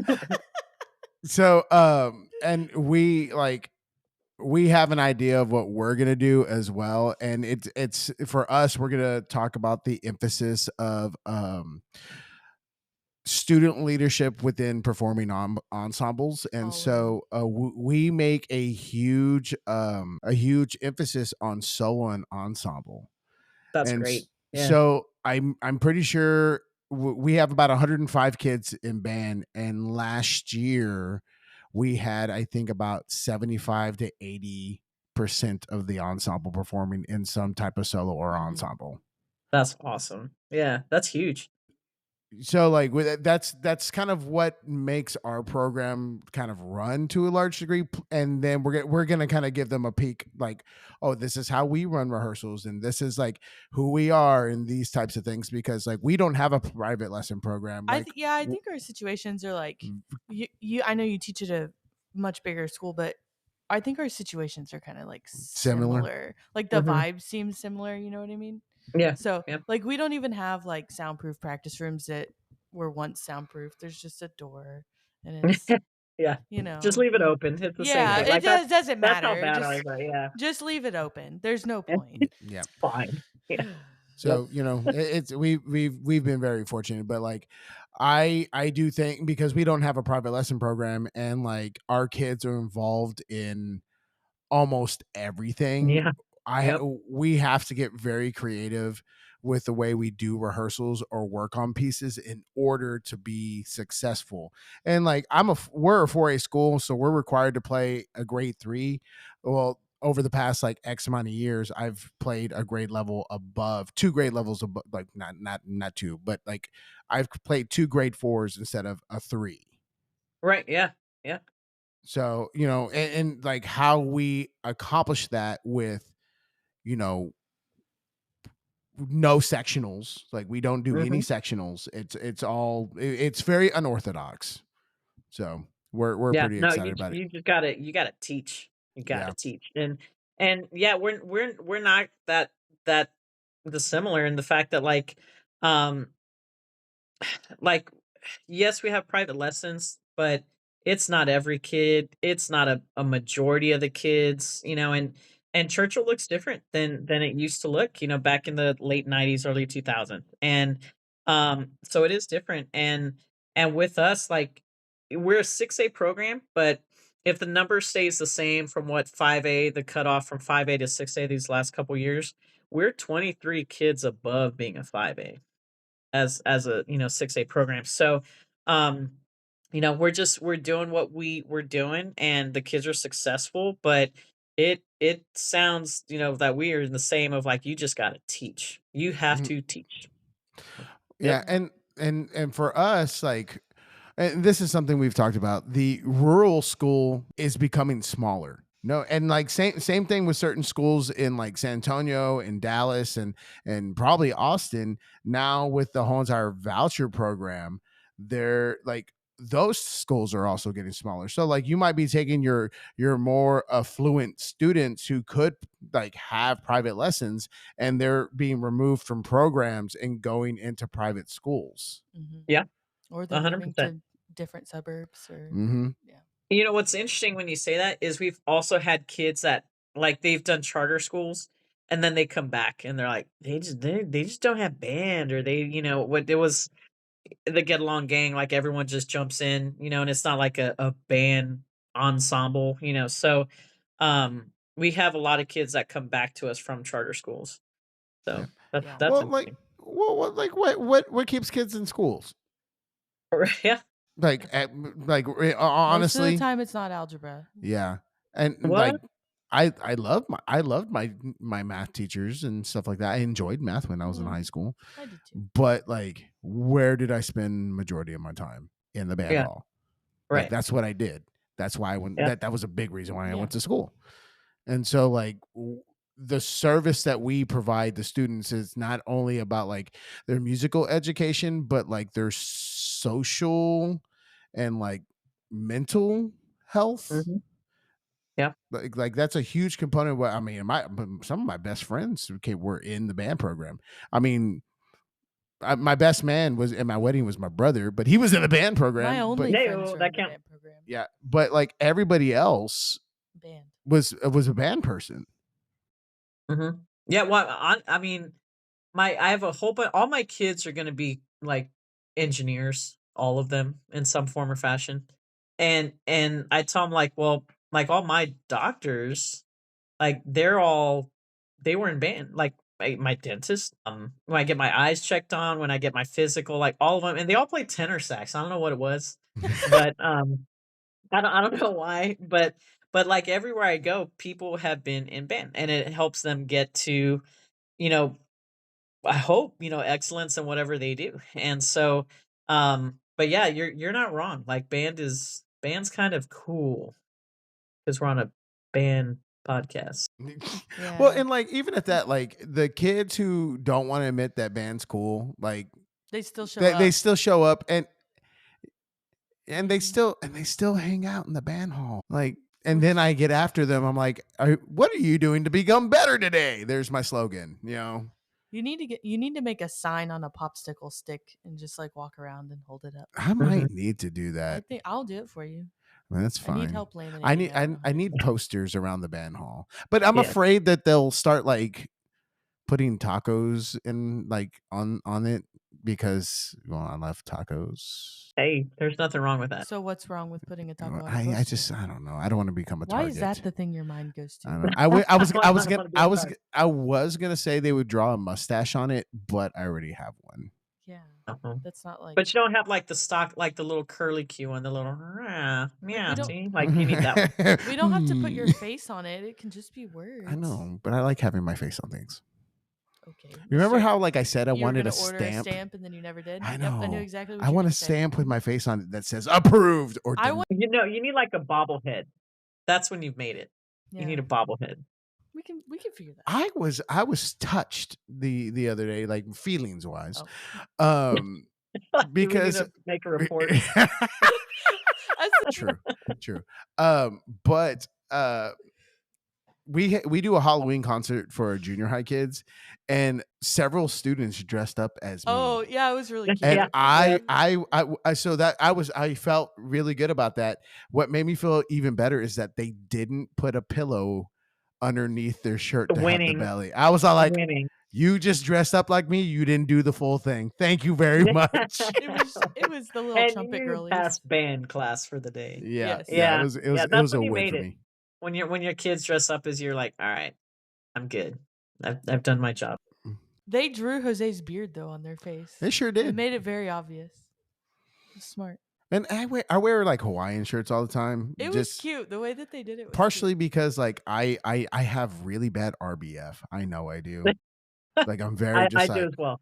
I do as well. Yeah. and so like the kids are like, oh, we're so afraid of Mr. Sanchez, because partially because sometimes like junior high kids when they interact with me, it's because like they're It's in because trouble. something's wrong. They're in Right. trouble, and I'm just like, that's not. I'm just talking to you, like, but seriously, stop throwing drumsticks at the ceiling. Right. Yeah. Among other Oh, it's things. not. Yeah. So like I wear like fun shirts all the time to kind of counteract that. I get it. I get So, it. yeah. No, that's just my face. That's just how it's gonna be, and that's yeah. Yeah. I should just wear all black and just mean mug it. Yep. Yeah. Thug it out. Yep. That's what I do. I don't wear the colorful Hawaiian shirts. I too don't have Hawaiian shirts, by the way.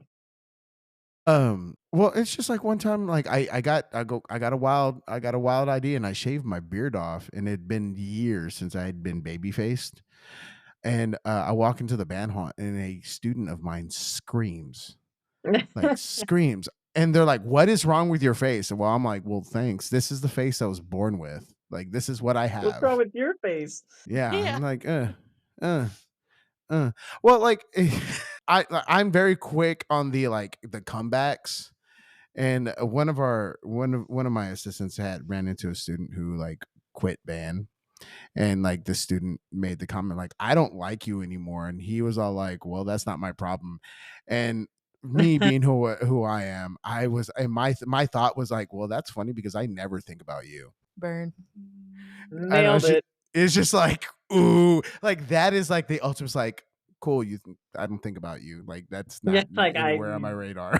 you're I dead forgot to you me. existed. Yeah, Yeah, no, I don't. uh, yeah, no. so Amanda, when you aren't doing the band thing, what do you do to unwind? Um, I'm a really big foodie. Like I'm really into like finding spots, trying new things. So I will like do research and like, oh, let me go find this spot. Let me go try that. So I do that, or I travel a lot. I like to travel. So if I can get out, on breaks like these, these Thanksgiving breaks, the Christmas breaks, the summers, all that stuff. If I can be out and about, I will do that.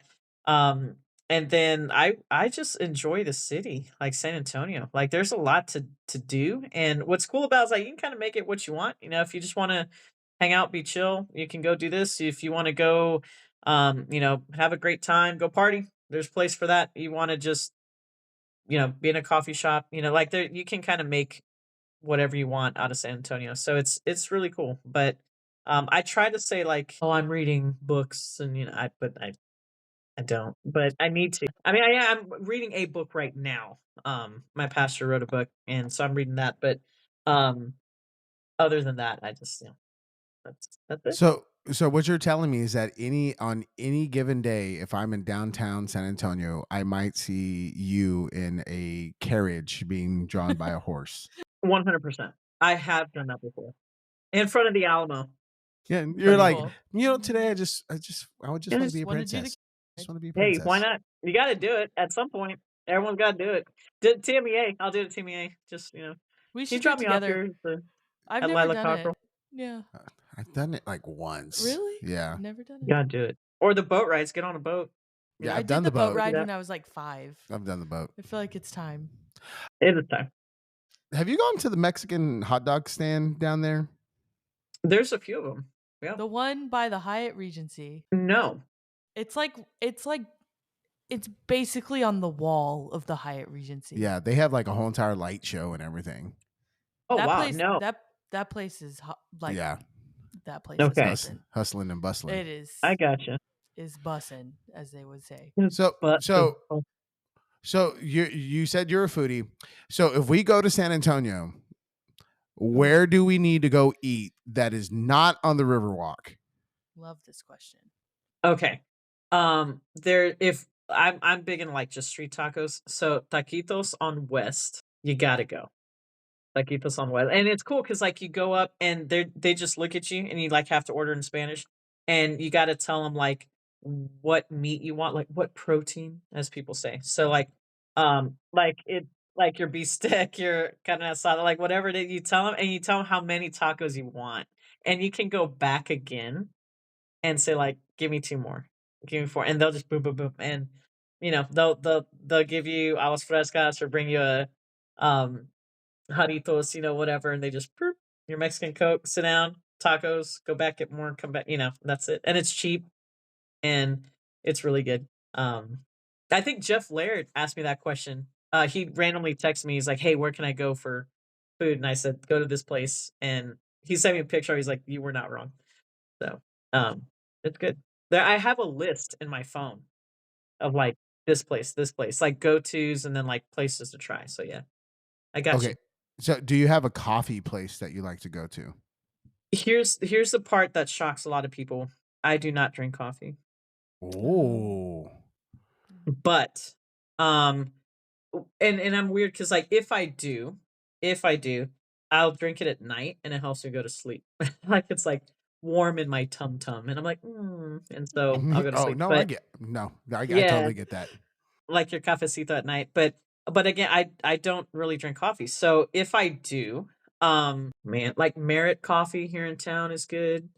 Um, or Summer Moon is good. But I actually like Mochas and Javas in San Marcos is my Mm. favorite coffee place. If I'm ever in San Marcos, I actually do drink coffee there. But I don't drink coffee. Huh. for the most part. Huh. Yeah. You know what? It's almost Mexican hot chocolate season. It is time. It is Yeah. time. Do you want me to make hot chocolate? Yes. All right. You- Eleanor drew hot chocolate on her Thanksgiving ideal meal assignment at school. So I There think you she go. thinks we're having hot chocolate on I mean, Thanksgiving. I'm totally fine with that. All right. All day, every day. So if we go down to the valley Ooh.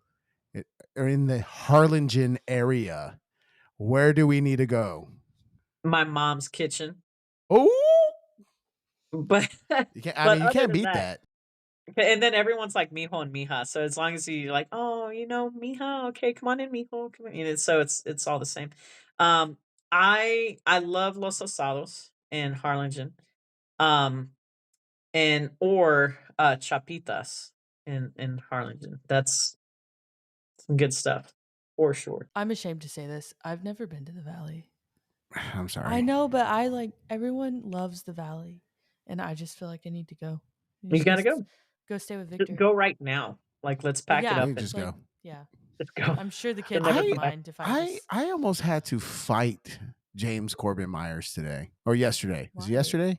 I don't know. What? Because he asked me. I He don't go. remember. He was all like, "So what's the deal with tamales?" I'm like, "Sorry, what's the deal with tamales?" Are you sure this Mm. was Corbin and not Yeah, Wyatt? no, it was Corbin because Was I've it seen. Wyatt like eating tamales Yes, with but he ketchup or was something? no. I see where this was going. But he was all like, What do you mean? What's the deal? he They're he delicious. yeah. Well, What else do you need? he's like, I don't think I like them, and I said Uh-uh. it, but I don't think I like him. he goes. Yeah, you. Yeah. He goes, maybe I just haven't had like the right one. I go, I'll make them. I make them. You haven't had the right one if you have ran across a tamale. Is he I- also biting like the husk? Is he like, "Ugh, this Probably doesn't work"? that. Is he that guy? Probably. Yeah. It's like this It isn't probably good. is. No way. Crazy. He kind of has like. I mean this in the most loving way possible. He kind of like has the palate of our 5-year-olds. Yeah. He's a chicken tendies guy. Kinda. That Yeah. is also me though. I do celebrate chicken nuggets. I feel though all that. like I feel like the twins would like eat tamales though. Yeah. Oh yeah. Well, they eat They've menudo, had so tamales. whatever. Yeah, but I'll make tamales. It's Yeah, fine. but like he like was saying like is it what do they have them? I'm like, well, what Well, do you you can get like? whatever Do you like want. do you pork? Was Yeah, this when? boy. Is this That's when the what it lady called and asked if we needed tamales, and he was like, "No." Yeah, it was like after that. Okay. He goes, yeah, is it maize? Is it made with maize? Maize. I was No, like, no. I was Who like, says that? I was like, masa? Is it made with Maize. maize? You could have just said corn. I was Right. like, You might is it made maize? with maize? It's like, Where in East Texas is wow. his family from again? yeah, I don't know. And our new percussion guy, he's from Tennessee, so he has really no clue. Oh, So man. there's a lot of education happening in our Wow. office. All It's right, let's okay. hang out. TMEA, come down. We're gonna educate these people. Yeah. Yeah. Well, and like it, which is even funnier because my other assistant, our other coworker, she's from Castroville, so she like gets it. She She's all knows. like, she's all 100%. like, oh yeah, Yeah. that's and I got these two knuckleheads who are like, what's a Mhm. tamale? It has maize in it. Maize. Yeah, maize. I kind of am like, I feel I would like to be an honorary Mexican, so where they lack, I make up. Well, like Yeah, that's appreciated.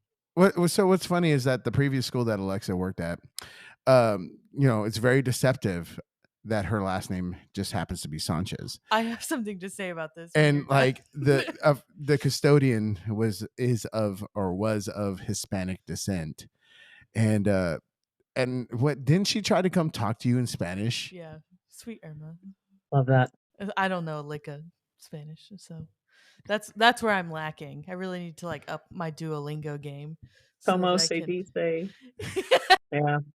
So Yeah. what were we gonna say off Get of that? Okay, so when I was at jury duty on Monday, I noticed that like because they number you by like if you're number 1, the likelihood that you're getting chosen is much higher than if you're Yeah, number you're like, you're in. Yeah. 65. I was number 65. But when they started calling everyone, I noticed that they started calling everyone with Hispanic names. And I was like, oh no. Like, I'm going to be like really high up. But then I wasn't. So, yeah, that's all I was going to say. Yeah, well, I mean, like I'm Amanda Marino Stevenson. So it's the same thing in reverse. They're like, "Oh, Amanda Stevenson's coming." And I'm like, "Oh, hey guys." You know, and they're like, "Wait a minute." Hola. But yeah, Buenos nachos. Yeah. You're like, oh, you weren't. No. Like, Well, wait a minute. well, it's just like so. Our head football coach is Oh Jose my Aguirre. gosh. Okay, and like they butcher his last name all the Oh yeah. time. They Yeah. say Aguirre. Aguirre. His name is Aguirre. Aguirre. Coach Yeah. Aguirre. And like I say my last name Sanchez, not Sanchez. Yeah, Sanchez. No, Sanchez. yeah, Sanchez. Yeah. But like people don't Sanchez. understand that, and it's very difficult. But because we're both named Jose, I get text messages for him. Like at least like 3 times a week, I would Yeah. say. Or emails. Yeah, or emails that are like vice versa. And so he'll get band questions and I'll get football questions. And like Just start running the plays. I say just be in it. You know, just do it. And he can come flap his arms. yeah, exactly. I want to get him up on the podium. That's fine with me. You guys should do that on you April think Fool's that band directors could be coaches for a day and survive, or do you think coaches could be band directors for a day and survive? I don't know, what's worse? I think it is. I'm gonna catch hands for this. I think band directors could step into a coach's role easier than what a coach could step into a band director's role. I feel like as a 100%. spectator, I know more about sports than they do as a spectator about bands. Yeah. Yeah. Like Yeah. they're in the No, I locker watch room them at like halftime. I could run that practice. I could do Yeah. that right now. Yeah. I can do that. Yeah, I mean this is Yeah. what we do, just in a different facet. Yeah. They'd be like running a play and it'd be like, keep your heels low. You know? Yeah. Well, you know, I watched enough cowboy football recently to know not what to do. Yeah, that's Hey, fair. That's fair. hey. Am I wrong? We're gonna have to edit this part out. when our kicker is scoring all the points for the team, I know. Aubrey for president. and like what last year? What was that like? If you did points for the kicker and what his pay scale is versus points for Prescott, Dak, and his points versus his payroll, what would that look like? I was gonna say something Right. about Micah Parsons, but He not with the team anymore. I know. Womp womp. Yeah. I will say I do have Aubrey on my fantasy team. So And that pays out dividends. Yeah. I also don't really keep up with the fantasy team, but I'm like, oh yeah, I forgot I have this thing going. So I'm really bad about that. But I do know he helps me out a lot. That's good. Is there something you wish you could bring back? Just nostalgia, just anything in the world. I wish can I give you like a real deep philosophical one? Oh yeah, Oh, this yeah. is your pod. This is gonna be deep. Respect for the education profession. I'm gonna hold on, give me the hold on. Slapping my hand on the table. That's right. Well, because I mean, back in the day, like it was if you got a phone call home, you did something, and I think now it's just different, and we're spoiled. I think because like we're in bands, so we get great kids, we get good parents. We are spoiled, and we're blessed, and so, but we still get kids, and we still get parents, but like I watching other teachers sometimes where they just look jaded because like, oh man, this parent came up and this happened and this happened. I'm like, oh my god, what? So I think like there are times where our profession gets questioned more so than any other profession. Like if you hired the plumber to come in and take care of the job, they're like, okay, you do it. But sometimes when if we got to call home, it's like, well, not my baby. But I really think like we're professionals and all other adults are professionals at their jobs. So I just trust the professionals in my life. So I'm gonna go with that. That's a good answer. That was Nope. really good. Very I felt good So- about that one. So, Amanda, if it wasn't banned, what would it have been? I think it would have been probably like theater. Like I think I would have done theater or maybe like I probably would have taught like Texas history. I think that would be cool. Um and just that much. Like don't ask me all the other historical dates or anything. I love history, but I wasn't good at the dates and the memorizing and those things. But I think that's what it was something in education still or something in fine arts, I think. Like I said earlier, I would have been basketball, but I'm not good anymore after 8th grade. That's okay. Some of those coaches aren't either. I mean, Boo. that's what we need to do at tmea. We need to have like a pickup game Pickup of basketball Oh game? Have you man, lost your mind? Someone's gonna break a leg. Someone's gonna like, my back. You know, it'll be something. Where are we playing this pickup don't they have basketball like a game? 5K? Yeah. Well, is that that's TBA, right? Is that That's TBA? TBA. Yeah. That's when They people are fit. Like they're gonna start marching season. They're like, okay, I'm gonna go run. But it's like self-paced. Yeah, I'm pretty sure. It's like They- there's not like don't they also have like a washer chucking But yeah, contest? watch the Yeah. chunkin. Watch we've Yeah. never been to that. Why Yeah. haven't we been to Cornholes? that? I've been once to that. I've Watching I've something. I've only been to the barbecue one time. I haven't been to barbecue in a while. Maybe Well, we should here's go. why. I will tell a story. I'm sure it's better now. I have stories for everything. I have stories for everything. Whenever the barbecue was, and like they give you the plastic forks and spoons, and it's just like schmack, and like it breaks, and you're like, I can't eat this. Who do I speak to? Where's Roland Sandoval? Like it like that. Yeah. So then I stopped going to that. Like my fork's broke. What do you want? How am I gonna eat this brisket? Right? Where did this brisket come from? Yeah.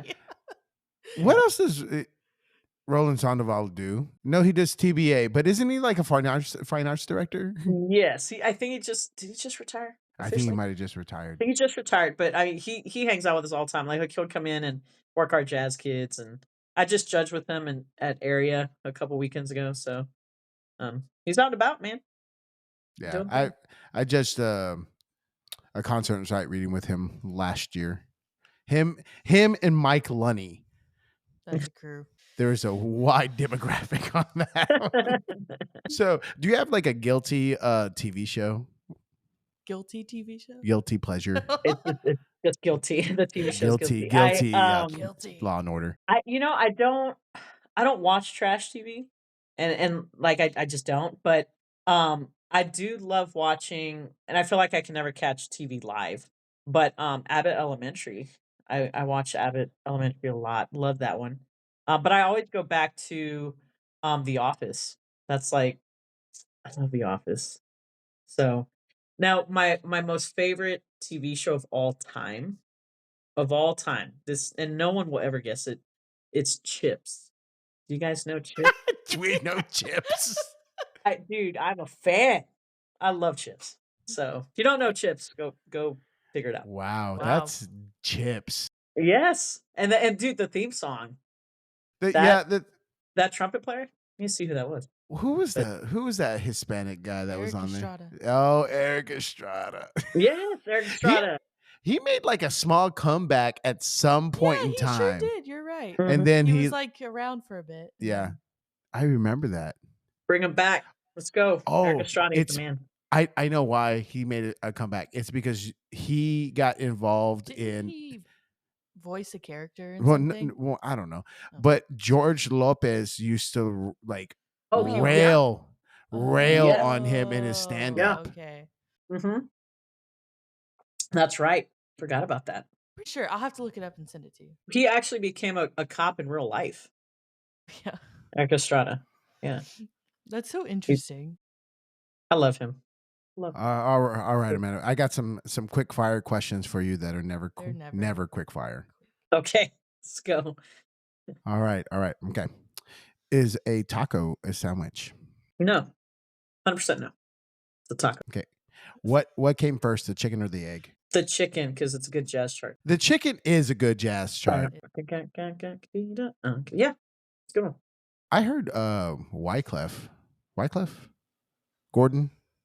Yeah. Trombone. Yeah, I heard him play it.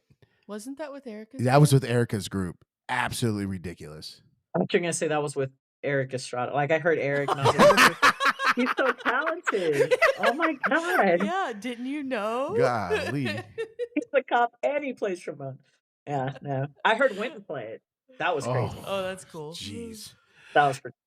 If you were guaranteed the answer to one question, what would it be? Oh, it's gonna have to be with something like hidden treasure. Like somewhere like where's the millions, billions? Like I Right. need that wherever Right. that is. What was the last gift you gave someone? Wow. Oh my gosh, these are like I'm like since it's rapid fire, I'm like, okay, the last gift I gave someone. I think I sent something to my mom.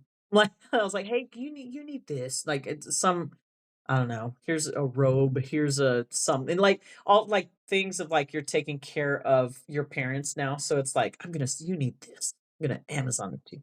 So I've there's been a lot of little things I just send her. So probably my mom, my dad. If you had 3 wishes, what would they be? Oh, And okay. it's like Aladdin and the genie. Okay, so are these those rules? Yes, those rules. Okay. So you can't wish for more wishes. Wow. I would and you can't say like peace on earth or whatever the miscongeniality thing is. I would wish for this is real. For like just whatever not only my band program, but like whatever programs need, they just get it. Like just we need this instrument. Poof, it's there. Like that. 3 wishes. I wish that there was an underground tunnel from like my house to work so there's no traffic. I'm just like Batman my way through there. Um and I would wish that you, Jose, get tacos every day for free. Any kind that you want. So How did Jose die? yeah. Oh my goodness. The ate too many barbacoa tacos. got him. Yeah. Oh man. It was the lingua. I had a lingua taco on Mm, Sunday that I just mm. like, They loaded that thing man, up, they hooked it up, but not only that, They but had a lot of lingua to get rid of. it was just like it landed. It landed for Yeah, me. I should have gotten one of those. it's a bit hard. Oh, menudo or pozole? Menudo. Okay. Respect. So solo's not bad, but I'm just saying.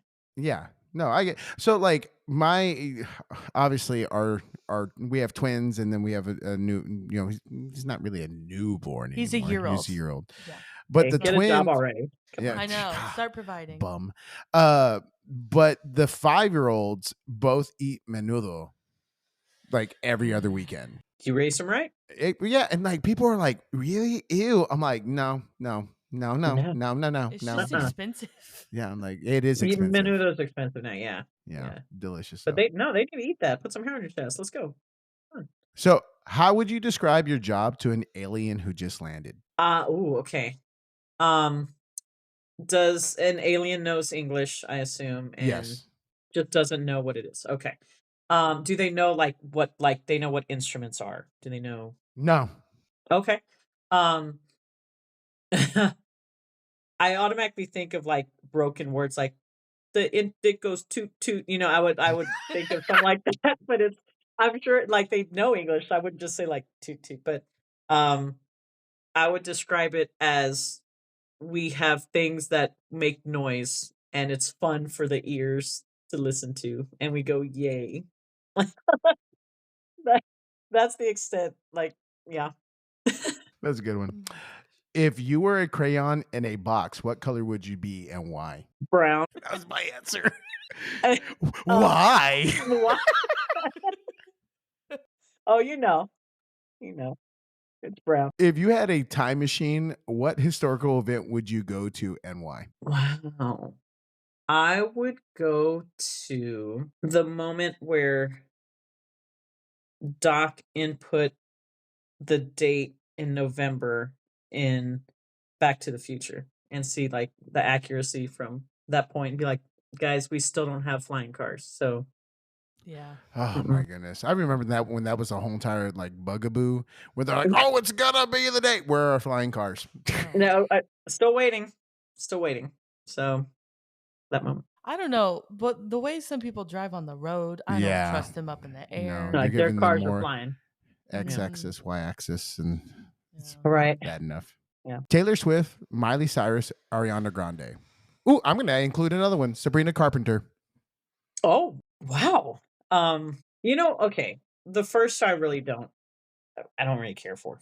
Um, I I have a newfound respect for Ariana Grande because like I didn't know she could like sing. But just probably Sabrina Carpenter because Sabrina Carpenter.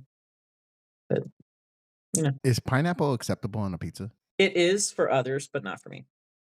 That's a good answer. Toilet Straight. paper over or under? I don't care what anyone says. Under. Oh no. It was going Yeah. so well. No, that's how it's gonna be. That's how it's gonna be. Do you have a Under. cat? I have two. Okay. See. Okay. I get it. I get it. I can say like that's your out for that question. You have cats.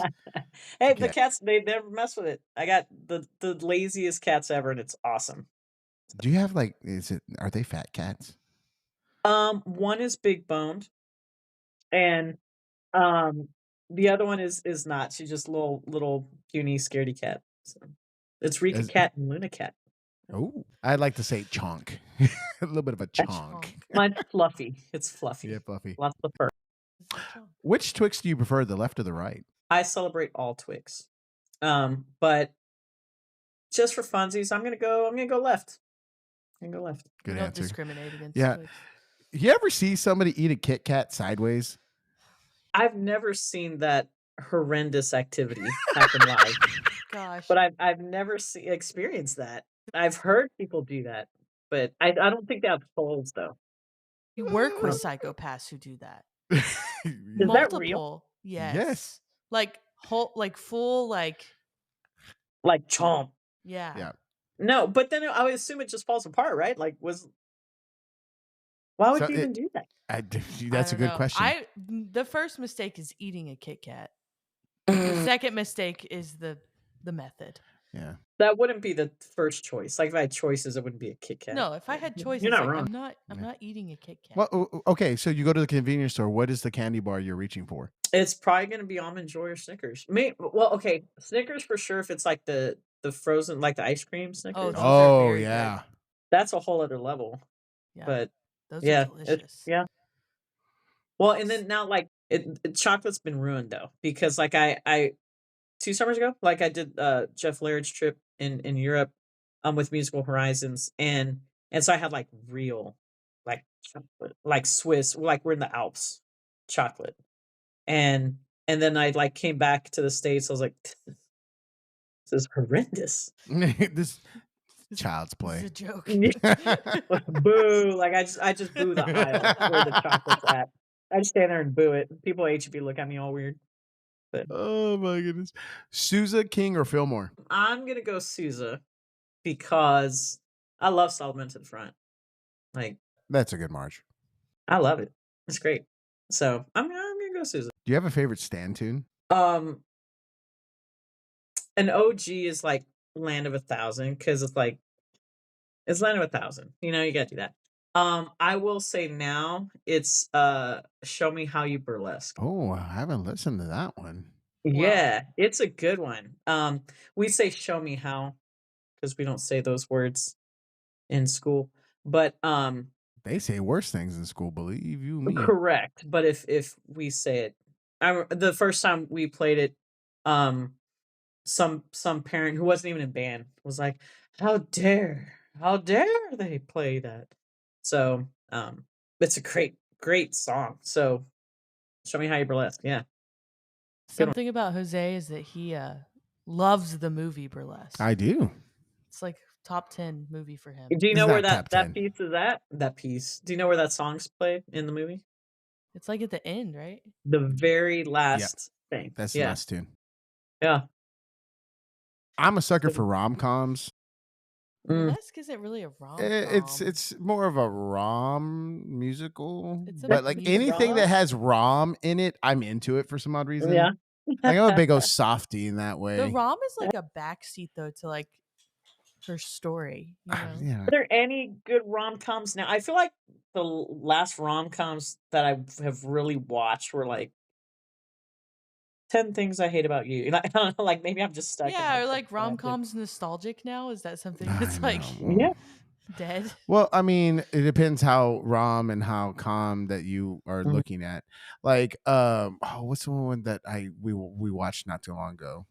Oh, girl, I don't know. We watch rom-coms all the time because The you one love with them. Seth Rogen and Charlize Theron, Oh, you love that one, The Long Shot. The Long Shot. Yes. Never seen it. Yeah, Never it's seen it. funny. It's a raunchy one. Yeah, That one's a raunchy it's a little one. edgy. It's also not like, you know how some movies are like, yeah, it's within the realm of possibility, and then Right. there's Yeah. like La La Land. Like this one is like so it's quite far fetched. Yeah. Boys to Men's in it. Yeah, Hey. but she's like the Secretary of State dating Seth Rogen. Okay. David It's Seth Rogen. Trainwreck. That's Amy Schumer. Yeah, that's another one. Yeah. Mm-mm. These are not recent though. Like you're saying it like they're recent. Those are all at least pre-COVID. Yeah, I mean, Well, but I don't even think are they making rom-coms? Are they even making movies now? You know, I feel like, but so Just Wicked and Zootopia. right. Can't wait for Zuto. I can't wait for either one of those. That's looking yeah, forward. yeah. Are you gonna go watch Wicked like this week? Some people are I watching like am. right now. Yeah. Yeah. Couple buddies. Yeah, we're gonna go check it out. But I'm a what the children's call a Disney adult. So Zootopia is high on the list, huh? Yeah, high like on the list. I get it. I get it. Like I'm a Disney adult, but I'm not like a. You're not like a I'm closeted that way. What's the worst stand tune? Wow, I gotta think. The worst stand tune. I'm not gonna say the worst one we play, but I'm gonna say the man, that's a good one. I'm just okay. Let me. I think y'all had said this last time. Like the horse. I think the horse is not as good as people think it is. And I do remember kids were like at one point they're like, we need to play new stuff, and I was like, okay, like what? They're like the horse. I was like, what? What? How are you gonna come at New me with new. that? New pull out stuff? And they some said the horse. I was like, nah. Oh my goodness. I don't know. I had to explain the situation with the Hey song to my staff the other day. Okay, yeah. Hey, song, like yeah. the Gary Glitter of it Yeah. all, or like Yeah, the Gary Glitter situation. And like Oh, wow. because All right. they also call it Time Lord and they've also called it like are you talking Rock and about Roll Baylor, Part like that 2. we play like Time Yeah. Lord? Yeah. Rock and Roll Part 2. Yes. Yeah, And so I had to explain to the staff that, other than I don't think you were there, Alexa. No, I wasn't, but I know this just because like it was a thing at Baylor. Yeah. But like I had to explain it to people why they don't call it the Hey song in a lot of circles. Or some people just don't want to play it and they play Yeah, one of the other versions. You know the story, right? that's right. I do like now that you're saying this is coming back to me. Yeah. Yeah, Yeah. I'm not gonna say it on the pod. If you are listening to this point and you don't know Yeah. about the Hey song, look up Gary Glitter. Yeah. Wow. I It'll- forgot about all that. It will change your perception of the Hey song. Mm-hmm. Mm-hmm. Yeah. Mm-hmm. That is true. Do you have a favorite store? Store. Does HEB count? I feel like Yes. HEB. Okay. Mhm. Yeah. 100%. First share. HEB for everything. Yeah. What's your walk up song? I think it could be, and I just recently this year, do what you wanna, like by I think it's by Ooh. Rebirth. Is it by Rebirth, the brass band? Ba-ba-doo-ba-ba-da. That's a cool tune. I think that would be one. It's either gonna be that or it's gonna be like something crazy like Hulk Hogan's, I am a real American. It's gonna be something like that. I don't know. If I could pick any one wrestler's like music, it'd be Stone Cold Steve Austin. Oh, you see, yep, you beat me to it. Stone Cold. That'd be cool. God, everybody knew the glass shatter. Yes, the glass You knew. breaking. Where Yep. were we like what were we doing the other day when you're like, this is Stone Cold Steve Austin's music? Oh, I don't know, but somebody it was like it was being played in a random thing. That's like the first thing your mind. Yeah, It I was just like, came on. Like, Was they like perked happening? up? Yeah. Like, It's like my A call to yeah, arms. Like, my 8-year-old to 14-year-old self, like, it's like a sleeper agent. yeah, been implanted. Just a random Speaking, spot. It was just randomly. Someone yeah, it told was me. yeah, just like It's like in speaking Hobby of Lobby. That Yeah. kind sleeper of. agent, yeah. Buying his Specifically, yarn to crochet. if you had a spy code name, what would it be? Ooh, spy code name. It'd be like something dumb, like Darkwing. Something like that. Like Darkwing She Duck. said you said Darkwing. Man, you were really getting into that nostalgia, right into Oh, it. I'm in it, dude. That ADD here Yeah, is no, it's I a thing. got you. I got you. I mean, I have a collection of Teenage Mutant Ninja Turtle stuff in there. There you go. Do you have a hidden talent? Mm, I want to say I do, but I don't. I think I'm great in sports, but I'm not.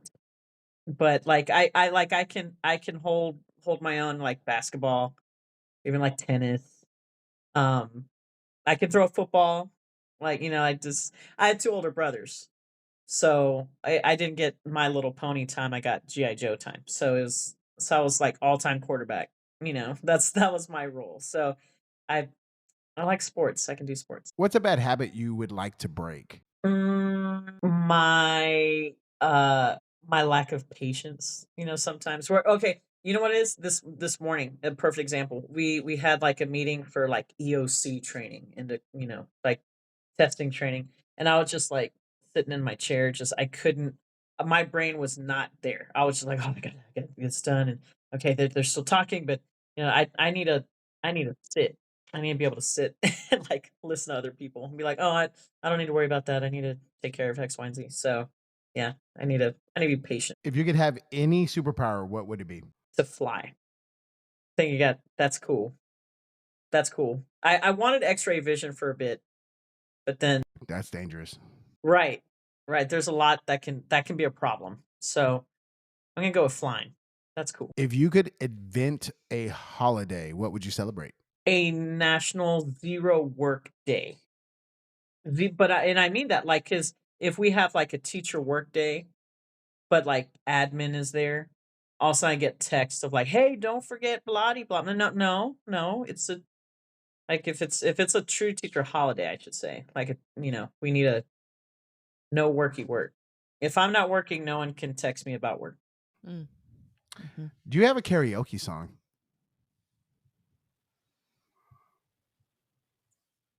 Your Love by The Outfield. Do you know that one? I do not. I'm gonna have to Josie's listen to it. on a vacation far away. Like that, yeah. Everyone's, oh yeah, yeah, yeah, yeah, yeah. Okay.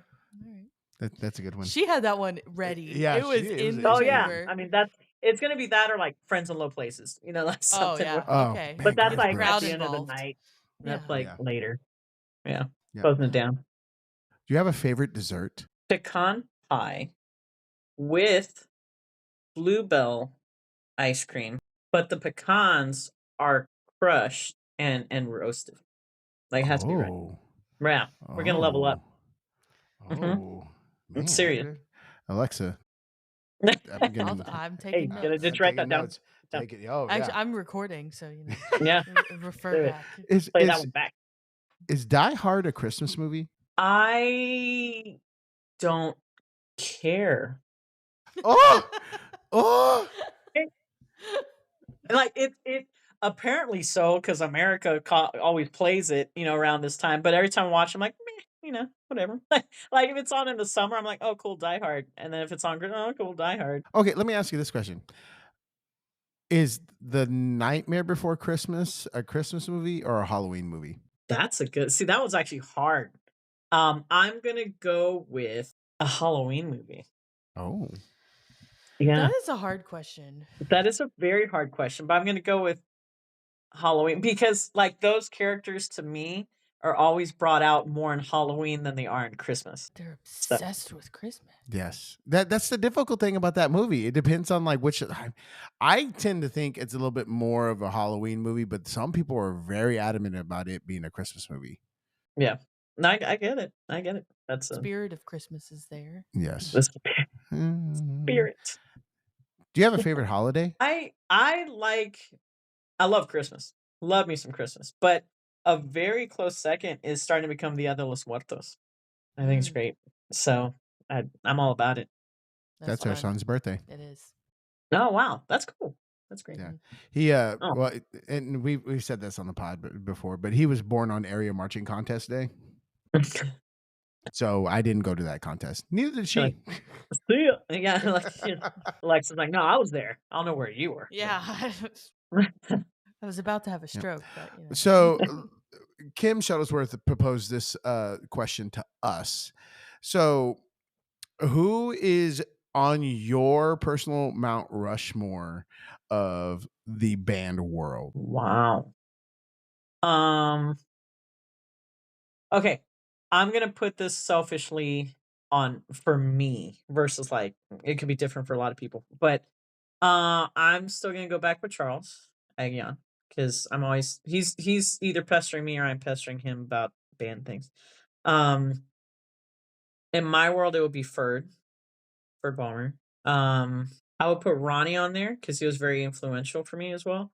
Ronnie Rios, and I would put Jim Keen on there for sure. I mean, there's some legends on It's that. a good list. It is a good list. There is a good list. Well, we got one final question for you. Okay. Is there a Dairy Queen in your hometown? There is. There Okay. is. On Sunshine Strip, I think. Yeah. Ooh. She knew it real fast. So what's your DQ order? Hunger Buster. Hunger Buster. For sure. Hunger Buster and get your little like cookies and cream, the mini sundae on the side. Wash it all down. Yeah. Solid order. Solid order. I like their hamburgers. I haven't I had do. They're good. I haven't had one in like a while. I've had the chicken tenders more recently than a hamburger. And I've had Well, like steak fingers too. the chicken tenders though, they also have the steak fingers. Yeah. I like both. I Okay. ordered the kids chicken tenders and then they didn't eat them, so I ate them. So, but if I'm ordering, I'm getting steak fingers. Maybe I should just make them get steak fingers and then when they Yeah. don't eat them, I can eat Yeah, you enjoyed it. Well, like, Everyone's funny. but apparently their tacos are actually pretty good. Really? Okay, Yeah, but that's these are tacos like you have to go knowing you're not gonna get tacos. They're not they're not the same. tacos. They're not the Right. same. It's like when you go to Taco Bell and say like I'm getting Mexican food. No, you're not. You one you know, says that. okay, I'm gonna give you one that will shock people. I love the Jack in the Box taco, where it's like they open it, there's like a scoop of whatever paste, is in there. You know what Cliff Crew called them? The old dirties. The old dirty. Yep, I'm a fan. I'm Man, a fan. That's funny. we get to Sounds learn good. so much Yeah. about so many This is a people. joy. So So many stories. So many stories. well, I think that's all I got.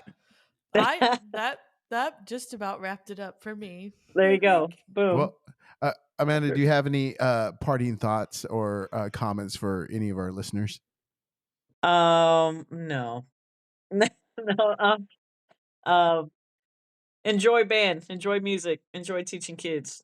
Be awesome. Change the world. Fantastic. Amanda, when is your spotlight at tmea? What day is it on? It's that Thursday, and is it at noon? It's either at noon or 2.